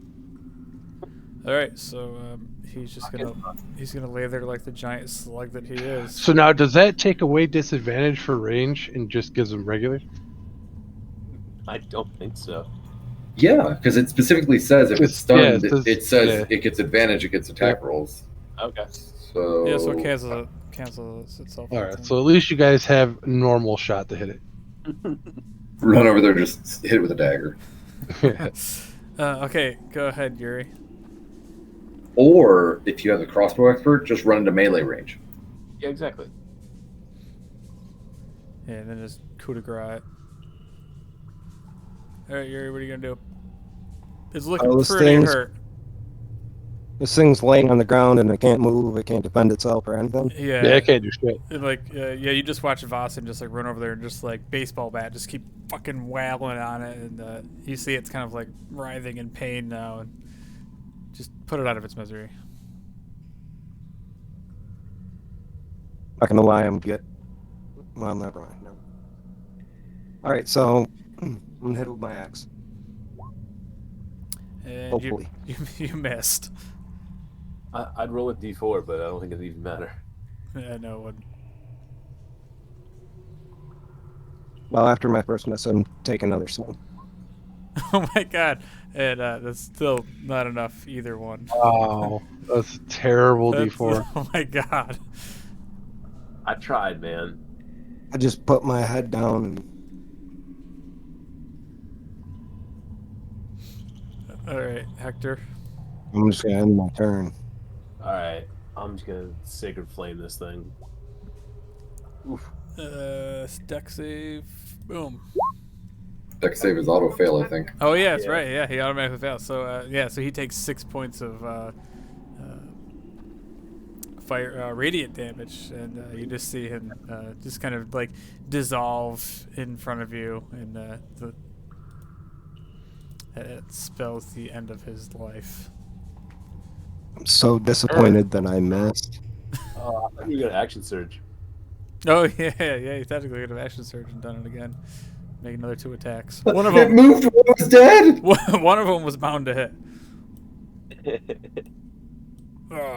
Okay, so this big ass thing dies, and you guys kind of look around this cave, and you see a whole bunch of corpses in the cave, along with in the far corner a like huge pile of eggs. Oh, Mash him. Unless you want to take one home. But I think we need to get rid of those. you. So Snowders Snodlers. tries to pick one up, and he's holding it in his hand, and you guys all watch him like, what are you doing? Snodless was just trying to see, like if they're easy to break. Yeah, and you hold it with one hand, and even like with your little noodle arms, you just like squeeze it, and it just pops in your hand, and you see Yep. this, like little tadpole thing fall out Totally of it. easy to break. So anyway, I'm getting rid of the eggs. Yeah, I'm gonna stand back and Nope. Yeah. Nope. I didn't say anything. yeah, Just no, fucking it did it. already happened. It already All happened. All right. So as he lets go of this thunderous boom, just fills the cave, and you see all these little things, and just pops this like goo all over the place, and everybody standing in that corner is just covered in this like slime now. You're Yep. starting to chub. So we all a got little to bit. take Constitution saves? Including Snodlers. Oh my god, I take 13. Wait, how big is the radius? It's 10. Oh yeah, it's only 10 foot. So it's probably just us. Or like, Snodlers and Yuri. I was Snodler. right next to you. Yeah, Snodlers and Yuri. I think I get it too. Vossen might have yeah. been in there, yeah. Vosson's in I it. failed. I took 13. So what do you need me to do? Con saving throw. is Bless still up, or has it been too long? It's only a minute. Up to John. No, yeah, it's still up because it was only like 4 rounds. Hold on, I'll roll a d4. Boston and Yuri. Nope. Son of a bitch. Most useless spell ever. All right, so yeah, you guys all take 13 thunder damage, Would have been better if I rolled it. Snodlers doesn't. and then all those like this huge pile of eggs all just explode at once, and there's just like this shit everywhere. I'm gonna throw a produce flame at it and see if it's flammable. We're all covered in it, and Yeah. you're gonna be like, I hope it's flammable. And it all lights up, and everybody takes another 2 points of fire damage. God damn. Snodlers isn't thinking the second one was a good idea. And I'm whittling down to no health here. Yeah, that's the fun part. It's all friendly fire.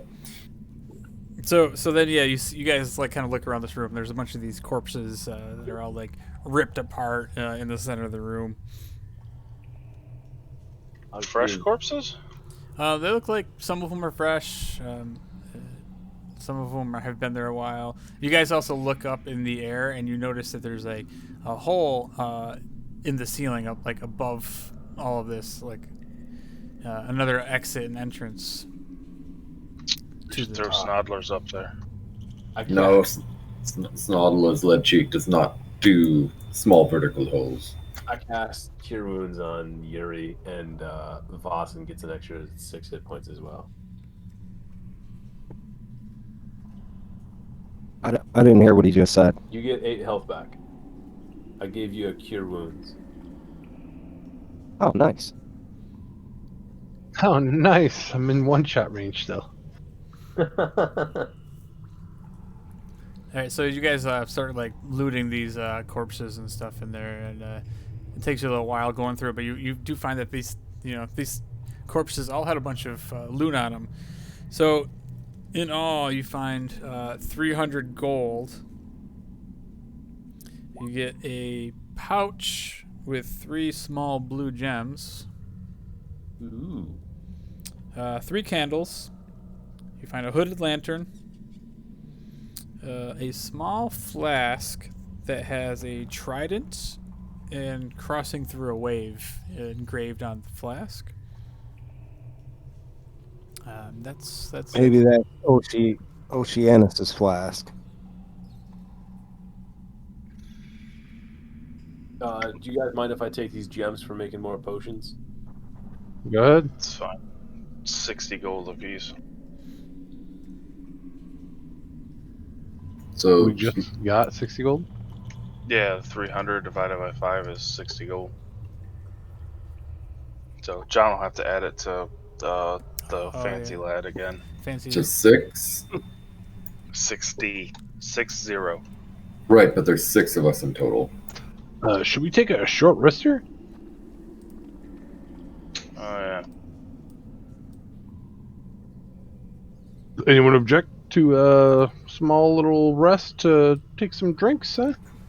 Snodlers is good with that. I wanted to take a good look at this beaky bird. Anyways. Okay, I'm gonna sit on this rock and take another sip-a-doo I'm gonna look at this thing with Snodlers. and take a short rest. Is that cool? Yeah, that's cool. You guys are in a pretty much safe spot where you kind of look around these this cave, and you guys can go ahead and take a short rest.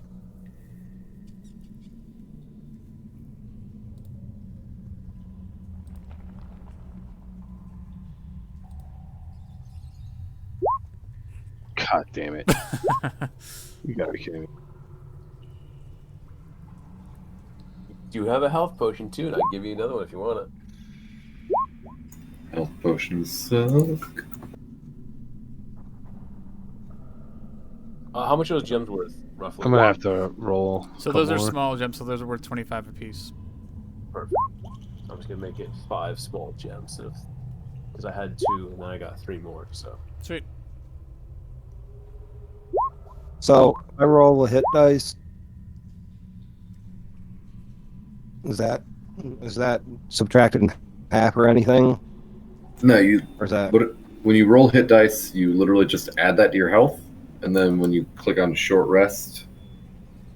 Oh wait, I don't know if you're using D&D Beyond or not, but I mean, even on here, it should be. It looks like it's automatically adding to your health, right, Yuri? I don't know what you were at. You're at 26 now, but Yeah, that's what I was at. oh, okay. So yeah, just add. So if I rolled an 8 and a 10, I would add 18. Yep. Don't forget too, if you need health back when you're fighting, you have a thing to get like some health back as you're fighting. Yeah, As a bonus action. bonus action, second wind. Yeah. Yeah. It's super useful. So when's the right time to use the second wind? Anytime when you get around Yeah. half hit points. Yeah. I have Half? to use it When you take before any you damage. If as long as you take more damage than the most you could roll is what I do. Basically. Yeah, So essentially. you take, like 10 damage, and it's a D8 plus your con plus level or something like that. I forget what it all is. Do you do that before you attack? You can do You it could before or before or after. after. Yeah. It doesn't really matter when you do it, and you don't really have any other things to do with your bonus action as a fighter. I don't think there's a ton of bonus actions for you to do, so it's pretty much always open to use your second wind. And your action surge you Gotcha. can use at will too. So like when that thing was on the ground, if you wanted to just like take your action surge, you would just get 2 more attacks while it's sitting there on the ground. Or when you knock the first time, you could action surge right away and take more attacks. And second wind is great because it recharges after a short rest. So like during this fight, you could use it, and then you would have gotten it back after this rest.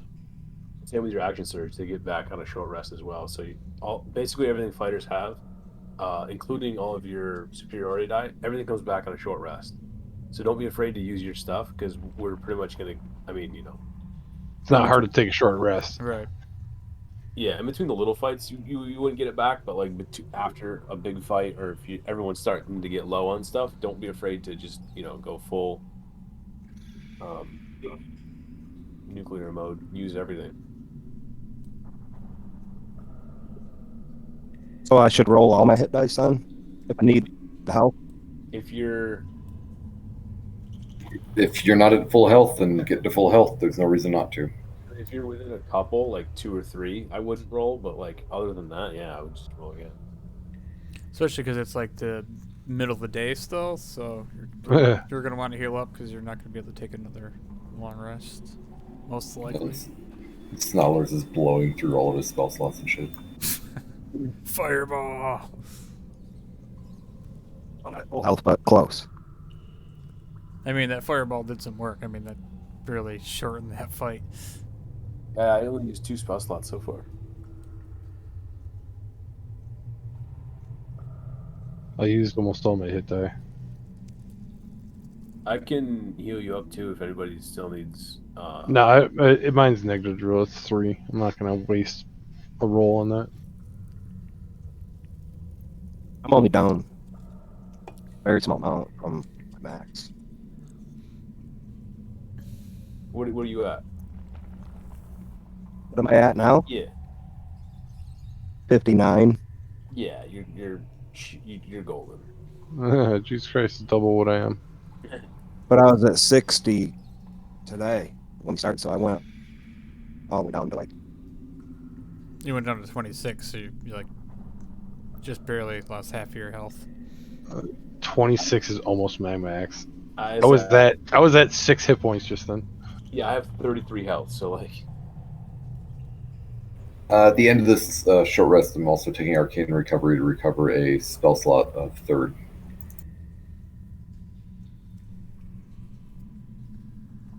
Alright, after you're done inspecting these things, you want to look at this bitch's fangs? Fangs. Snodlos only sees a beak. So? Sure, I'll check this thing out, see if he's got any like teeth or useful bits for our leatherworking friend, or Yeah, so you look at this thing and it has like this huge, like really hard cartilage beak. But you do take a look at some of these tentacles, and they have like these sharp, like kind of like a bone claws at the end of them. So you can go ahead and roll a survival check to see if you can harvest some of these that could be useful for something. Some sort of a hooked tool, maybe, or a sword. A sweet-ass dagger, maybe. I only got an 8. Yeah, so like you start looking at these things and try to like carve them up, but they start like crumbling and they're just not useful. And as you're trying to rip them off, it seems not worth the effort. Gotcha. Did Snoddlers want to do something too? Because I know you said you want to look at it too. Yeah, I was just investigating it to see if I could glean anything about it, like naturally. Yeah, go ahead and just do an insight check. Did a nature check, but I'll gladly do an insight check.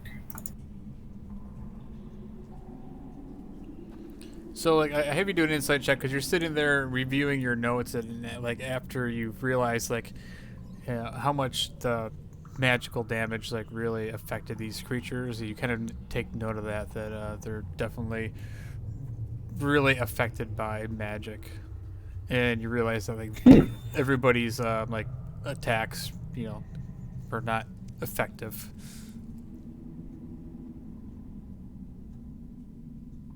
Awesome. Thank you. What was the name of these things? Like their official name? Their official name is Grick.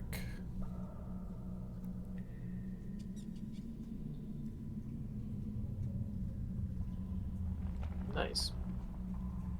Well, I think we're all set. Go back up top. Or there's something else I wanted to do. No, I do not want to spend the rest of my day in a wet, smelly cave. Well, I mean, what'd we come down here for? I forget. To kill those. Yeah, basically. Was it? I thought we were killing vampires.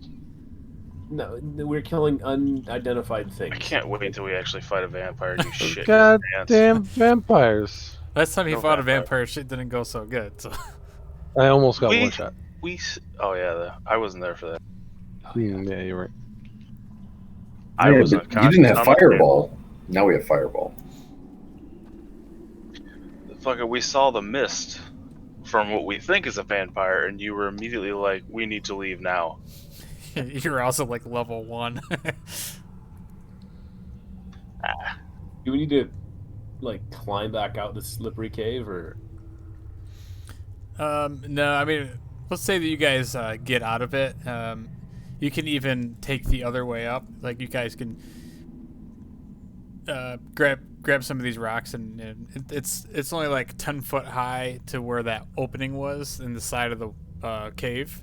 And you guys actually pop up in the back of the cemetery. Oh, gotcha. It's in the cemetery. Holy shit. I was gonna say, because I could burn away all that gunk. We had to climb back up, but Yeah, these things were like feeding on people that were out in the cemetery. oh yeah, was there anybody we recognized? I'd say no. You didn't really recognize any of these people. You haven't been in Saltmarsh long enough to really recognize too many of the town folk. Gotcha. Fair enough. Other than the bar patrons. Fair enough. Yeah, we'll go back up to the house and give the door a little knock, knock, knock. Alright, so you guys go back up to visit Crag.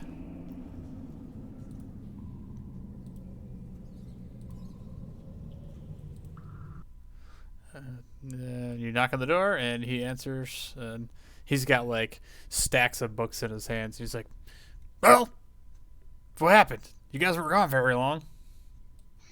Your crypt was invaded by octopuses.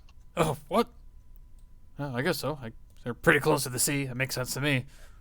Oh, you got rid of them? Did you take my sign down?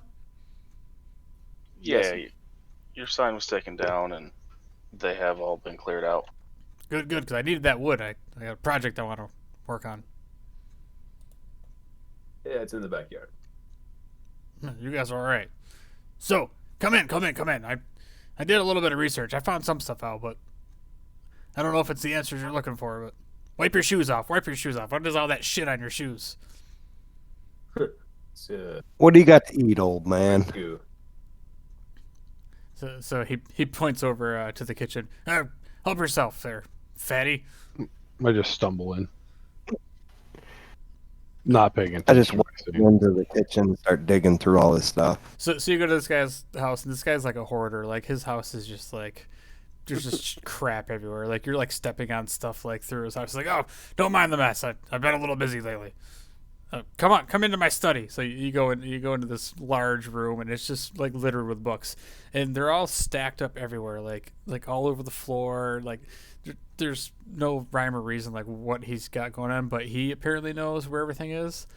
So he starts like rifling through these books that he had in his hand. He goes, "Look, I found these logs from the past 100 years of the history of Saltmarsh. I have the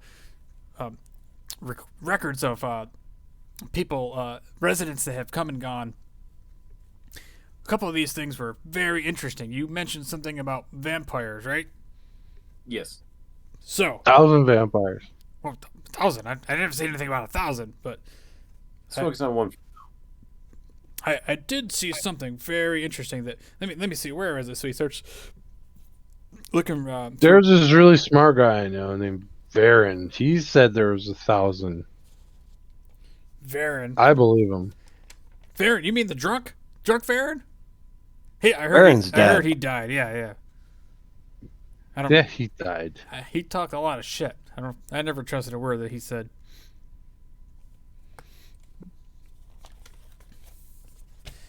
Anyway, so let me show you. So he plops down this like old book, and he starts pointing at it. Let's see. 100 years ago, 3 strangers traveled to Saltmarsh. Were they vampires? Funny you might say that, because after these 3 individuals arrived in the town, a few town folks started going missing. Well, rumors started going around that these people were vampires. Yeah, I know, vampires. Can you believe that shit? 1,000 of them. I knew it. No, there's only 3. Haven't you fucking listened? 3,000? Dear God, shut this guy up. Anyway, That's so how he looks over at Hector. He goes, now listen. 100 years ago, 3 suspected vampires came to Saltmarsh. got it. People started going missing. And Make- a local cleric named Darbrek Boulder's Head, that's his name. He was a dwarf, it says here. He gathered a militia to hunt down these 3 individuals. It says here they managed to destroy one of the vampires. The other 2 fled and were never seen again.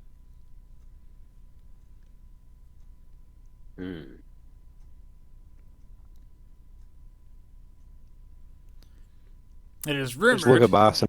It is rumored that they came from the drowned forest out to the east. But I don't know. I've never been out there myself. These vampires have a name. It doesn't say what their names were. You said something about the master.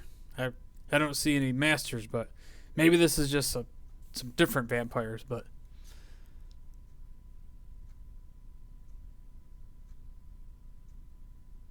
hopefully this could help you. Yeah, it gives us something to go on anyway. So your friend over here, he says there was 1,000 of them. They must have bred like rabbits. Most of them rabbits. Don't worry. Next time you'll say it's 3,000. I didn't say it, you said it. Well, Said what? I personally haven't seen any vampires, but Insight check. Is he a vampire? you never know. Go ahead, roll an insight check. He was outside in the sun. He doesn't appear to be a vampire, but he might be bullshitting you that he doesn't think that there's vampires around. He's seen a lot of stuff. He's buried a lot of people. He's heard a lot of stories. He's read all the lore, so I think he knows there's a lot more shit going on in the town than he lets on. But Oh yeah, about that. your octopus plant things down in the basement, they like killed a bunch of people. There's like a bunch of people down in the crypt already. Oh, well, that's Like, peculiar. Yeah, it's also convenient. Did you loot the bodies? Yes. Oh, well, did you take care of the bodies after that, or did you leave them down there for me? I mean, I left them. I just like slide them like 10 gold. Like, I mean, I left them down there for everyone's favorite. And then he Dude. stops what he's doing and he goes, "What the fuck? Put the turkey leg down, fat boy!" And he points over to Yuri. He's like going through his shit. I mean, they I just also dropped the turkey leg. broken and caught on fire. Well, as long as it's open for business again, I guess people can go down there and visit their loved ones or whatever it is people do down there. Sometimes I catch kids down there doing all sorts of crazy shit, but you know, There's probably more sanitary places to do crazy shit. probably. Do you find anything else down there interesting? Oh, the kids are doing that wacky tobacco down there. Sons of bitches. Didn't find any wacky tobacco. I wish I had though. Do you have any? I'm out. No, I don't. I don't do that sort of thing. I'd make an insight check, but I already don't believe them. It helps my glaucoma. uh,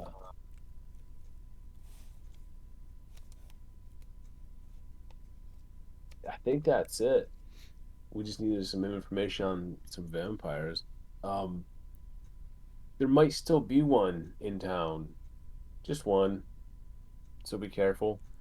Well, if you kill him, let me know. I'll bury him for you. Yeah, I appreciate it. Anything else? You guys are messing up my house. Hey, actually, is there much to bury with vampires, or do they just sort of? I'll find out.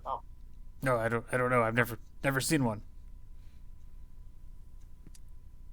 Yeah, I've only seen one. Actually, I did see one. What happened when we killed him? I think you guys like. I don't know because I was half killed. Yeah, I think you guys like cut his head off, and then he didn't like, turn into dust or anything like Blade style. Gotcha. We slayed that fucker and rescued the forest, right?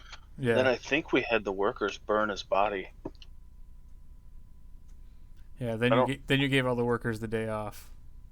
That's how Hey, that all went down. Fucking next Hector time- giving people days off. We should maybe burn the body ourselves. Just as a, I want to be sure. Anyway, let's go buy some silver. Wait, does silver work on vampires? Yeah, I don't think you know that. You guys haven't Is had there- enough run-ins with vampires. Is there anything about in that book about how to kill vampires? Because if this is going to be a recurring theme. I don't think so, but I could look, and I'll let you know. I'll send your friend Bailey Wick or Hector or whatever his name was. Yeah, The guy that came down here, the old guy from your fancy lad house. yeah, the nice guy. Yeah, that guy. Wait. I'll let him know. I appreciate it. But if you want to talk to holy people, like they're the ones who might know a thing or two about vampires. You can go check the Church of Procan. That is probably a good idea. The Why priest don't down there might be able to answer your questions. His name is Welgar. Well, thanks for your time. We'll see you later. We'll try not to send too many dead bodies your way. Well- Just the vampire kind. Thanks for cleaning my place. Get out. And he like scurries you out the door, and he's like watching Yuri very carefully. Oh yeah. I'm just gonna pull my axe out and poke him in the chest with it. Tell him, "Better not be lying, old man. I'm gonna come back and kill you." He said, What time is it of the day? Is it night? Like No, 7, 8 o'clock? I mean, you guys went into there at 4 o'clock, and you've been down there for an hour and a half. Probably not It's even. about 6. Yeah. We also need to let whoever noticed in the garage in the morning. Sure. Well then, I guess back to the bar I go.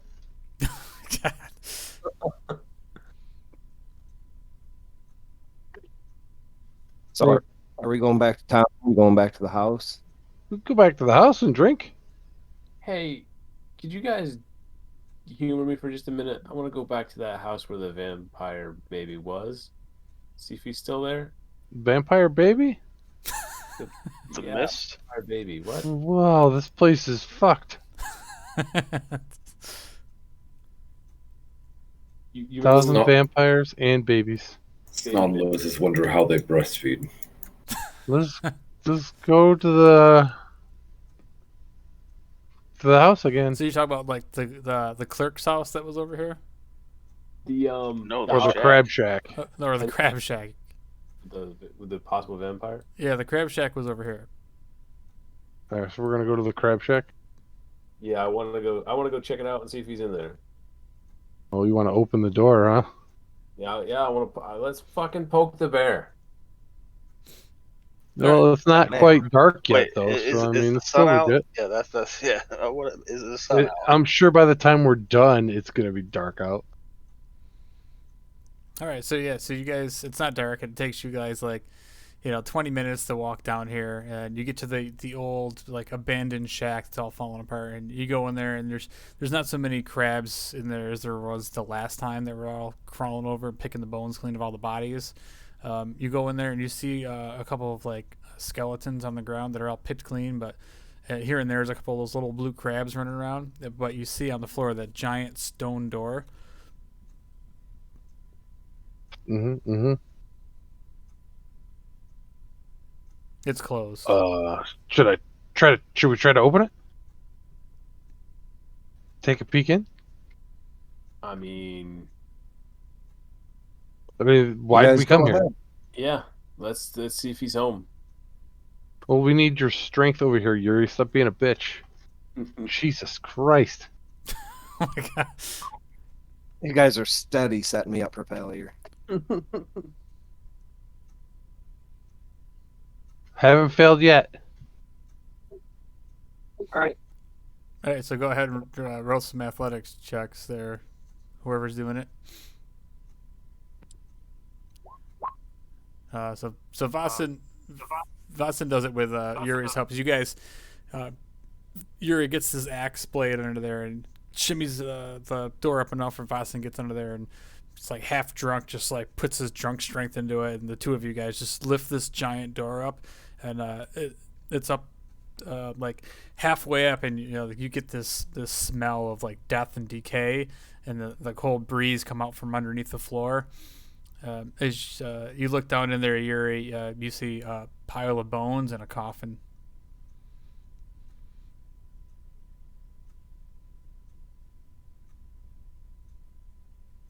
We got to open this thing too. Yeah.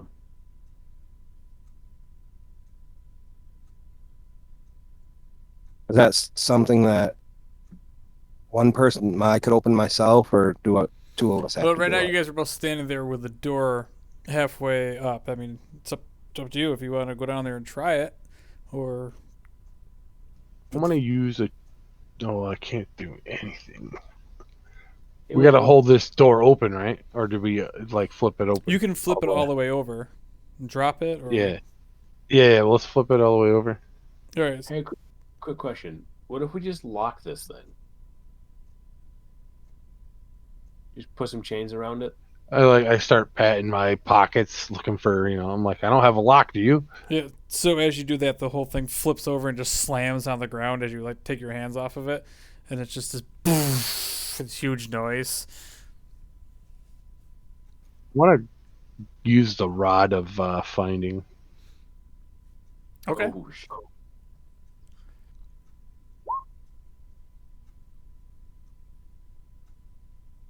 And I made the thing. So I that don't even know what feel- it does. Anything. While holding the rod for the next minute, you know the direction of any hostile creature within 60 feet. Gotcha. The rod vibrates the stronger, the closer you are to the target. All right, the creature must be alive and giving up some form of brain electrical energy. It does not work on undead. So, like, as you're standing there with your rod in God your damn. hands, you're standing there with a rod in your hand. Yeah, happens. son of a bitch. Didn't read the fine print of the direction of this dang thing. I like tap it. Like, is this thing fucking working? Is it even on? Gotta read the T's and C's, man. Can anyone see in there? I can't see. So it's about 10 feet down to the floor down in there, and it's dark in there. So, like Voss, you can't really make out what's going on in there. Because it's not nighttime yet. Yeah, I mean you can see a little bit of dim light, but Yuri, you kind of stand over the hole and look down in there, and you can see the coffin and the pile of bones, and whoever else has dark vision that's looking down in there. I'll cast light on Voss's staff again. I hover my staff. Oh, well, I mean, I hover in front of me so I can see what it's in there. Yeah, and as you kind of look down, you see a little like scrap of clothing in there as well, Vossen. Any way to fill it up with water and lock the top on? It's not this isn't sure. Drowning the undead makes sense. Drowning and locking them, huh? We could. I think we'll just piss it off. What are we gonna lock it with? I mean, I have rope. We could just tie it up with some rope. It's a vampire. He'll fucking break that in a half a second. He did just blow through this heavy door that Yeah, it took 2 people to lift. you saw him Like it was open it up with nothing. one hand like it was nothing. A little rope ain't gonna stop shit. I don't even know if a lock would stop him. Let's just light it on fire then. Why don't we set the whole thing on fire? But it's concrete down there with bone. Is the coffin made of The concrete? coffin looks like it's made of wood, but like the inside. I thought it was like in a tomb. Nope. So everything down there, it's all like concrete or like rock or stone down inside there. It's like a little stone room, but it's just what it looks like, a regular like wooden coffin. You still got that oil? I'm gonna like step back away from the hole a couple steps so I don't get blazed from a fucking inferno. How much oil do you need? Just some. I just want to pour some on it to get the wood to light on fire properly. I'll hand you 2 oil flasks. Uncap both at the same time and just dump them upside down on. Yes. And then I'm just gonna hit it with a produce flame. Just light it up. Just instantly, this casket catches on fire, and you hear the wood crackling, and you guys stand there for a minute or two, and you see it kind of like crumble, like the lid of the coffin kind of crumbles in on itself. But the flames are too high to see what's going on in the coffin right now. I'll use control flames to try and like move them around, like create little voids, see if there's anything in there. Sure, as you kind of stand there and you hold your hand out and you're like parting the fire with your hands, making that gesture, you see that the coffin is empty. I just turn around and look at Voss like, really? Well, Yeah. Looks like you were scared for nothing. And I walk away. hopefully we just pissed it off for tomorrow.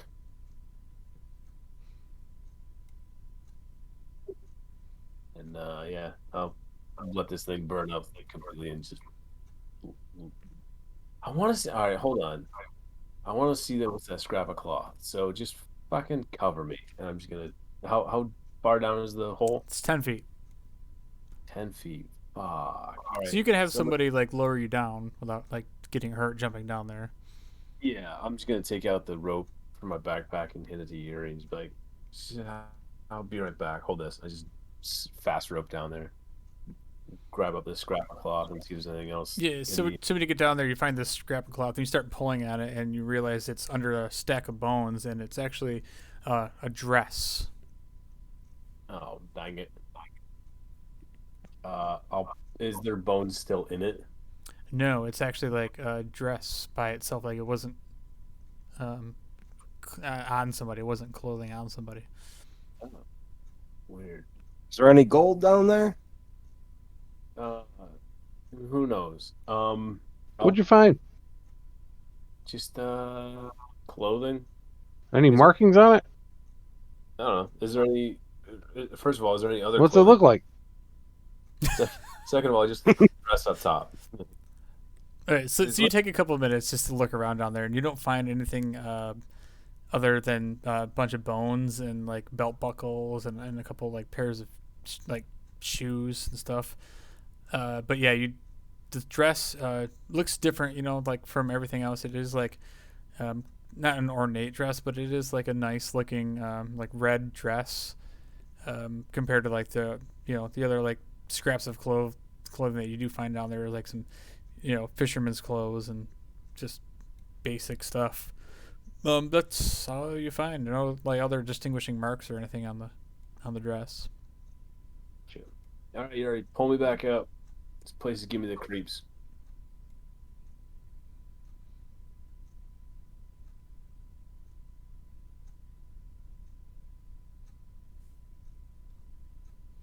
All right, so I'm assuming Yuri grabs a hold of the rope, pulls you up. For a couple of minutes, all the fire's gone out, and seems pretty quiet there. All the little crabs have kind of scurried off. Well, it's getting dark out now, right?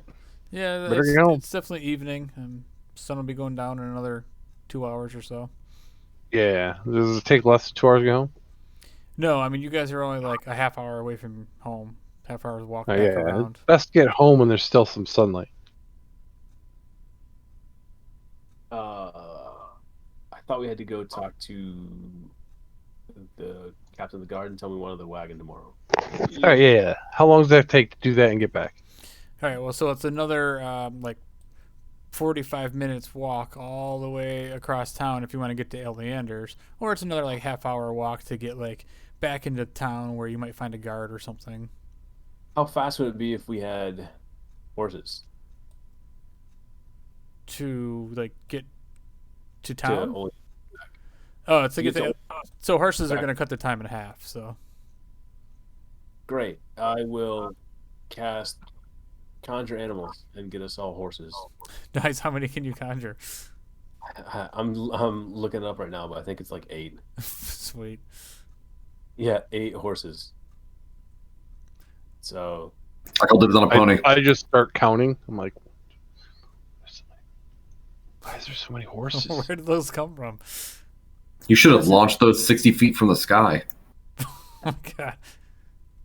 listen, it's my first time. Everybody get on a horse and fucking ride like the Hey, wind. get on the horse.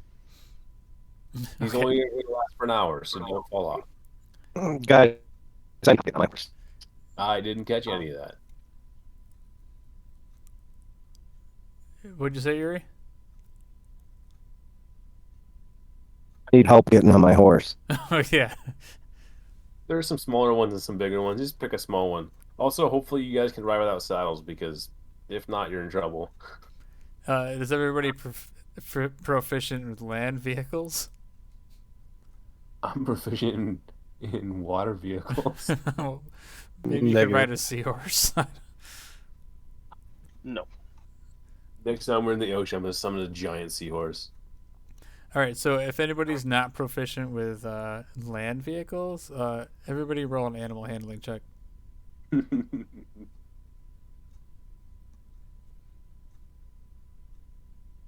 What the fuck? Oh, you know what this means? I'm gonna roll Yeah. really bad. Come on, Yuri, How's bring that average down. There it is. There we go. So yeah, Yeah, the rest of you guys all get on the horse and surprisingly well without being able to know how to ride a horse very good and without even having a saddle. And you make your way across town to Eleander's within 15 minutes. Except for Yuri, he's like falling off his horse and lagging behind with his heavy armor. He's having a hard time staying on the horse. And by the time you guys get like to Eleander's and like talk to him and let him know what's going on, and you start making your way back, and Yuri is just like crossing the bridge as you guys are like on your way back already. All right, Yuri, you got the second half, man. Let's turn this around. And yeah, we just head back for the other. All right, so you guys spend the rest of your evening there, next half hour, like making your way back to the house. So I'm assuming you had let them know that you want to go. You want the carriage to show up in the morning. Yep. Okay, beautiful. What's the lizard guy? Did anyone check on him? On who? On the lizard guy. Oh, Sariv. Yeah, you guys left him negotiating with the council. So We back at the house yet? yeah, so you guys are back at the house. Hopefully they don't just kill our lizard. As soon as I walk in, I just yell for Hedwig. And then he comes stumbling down the stairs. All drunken, slurish. He's like, oh, sir, and he's like trying to like straighten up his vest, like he was like just like getting ready to like get into bed, and you just bust in the door, and he's like, oh, it's like putting his glasses on. Just, sir, I was assuming that you guys were out for the night, but what is it? What can I help you with? How was your day? Fine. I took care of things at home. And You deserve a drink. oh no, I couldn't possibly do that. Hedwig, you're having a drink. Oh, I guess, sir.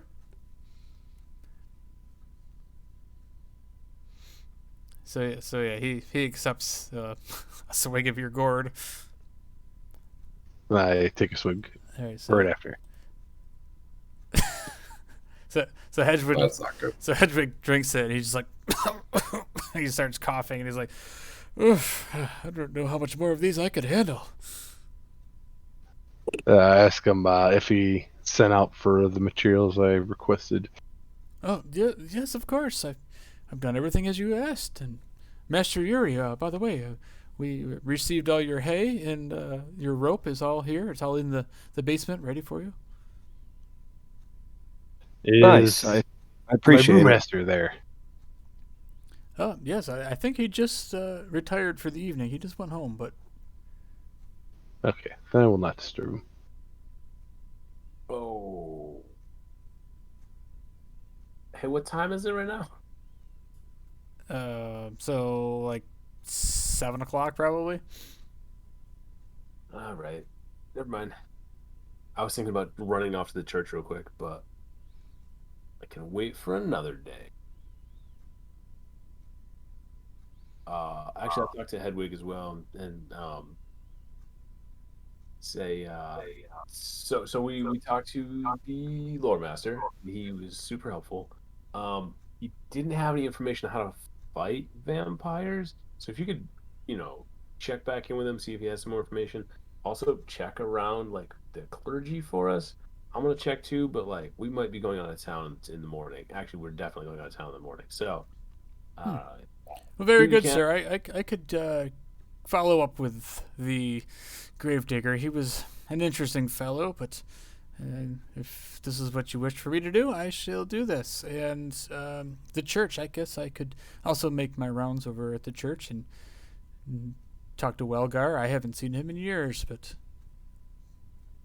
sure, I'll let him know you're interested, and he should stop by the guild at some point. Yeah, just maybe not in the next like 3 or 4 days. Give it a good 5 to 7. Oh, very good, sir. Hedwig, Yes? I need you to do me a favor. I don't think I could have another drink, if that's what you're asking, Fasten. No, of course not. I'm like sitting there swaying, staring at him. Maybe he wants you to help him to bed. Pinkerton. You know Pinkerton. Yeah, Pinkerton went The home fifth? for the evening, sir.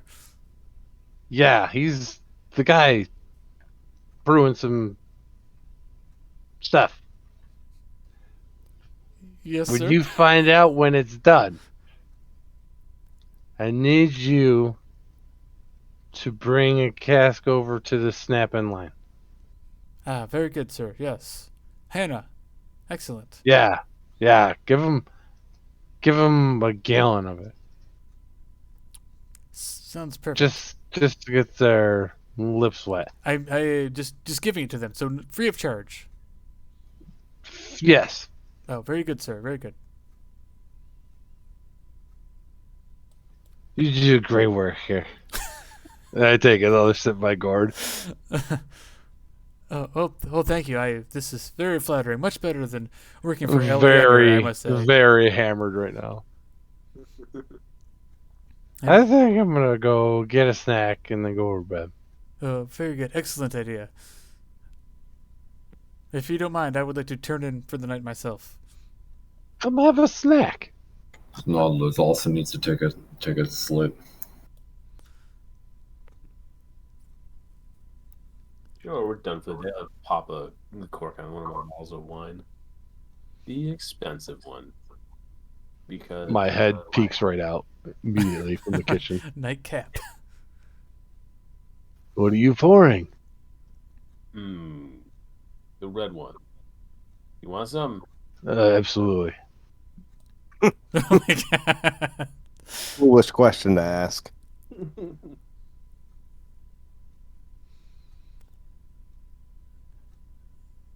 So Boston at this point is like completely shit faced. Like he actually like falls down and he's like walking on all fours, like crawling on all fours. And Hector, that strong stuff is definitely hitting you pretty good. so Boston is actually so drunk he's like walking around like it's normal on his hands and knees. I'm going to bed now. I'm gonna sleep on the table. God. If we were in modern days, I'd be drawing a dick on Voss with a Sharpie marker. All right, well, that's probably where we're gonna end it tonight. Then everybody's drunk and going to bed. Next time we'll be headed to Seaton to see the king.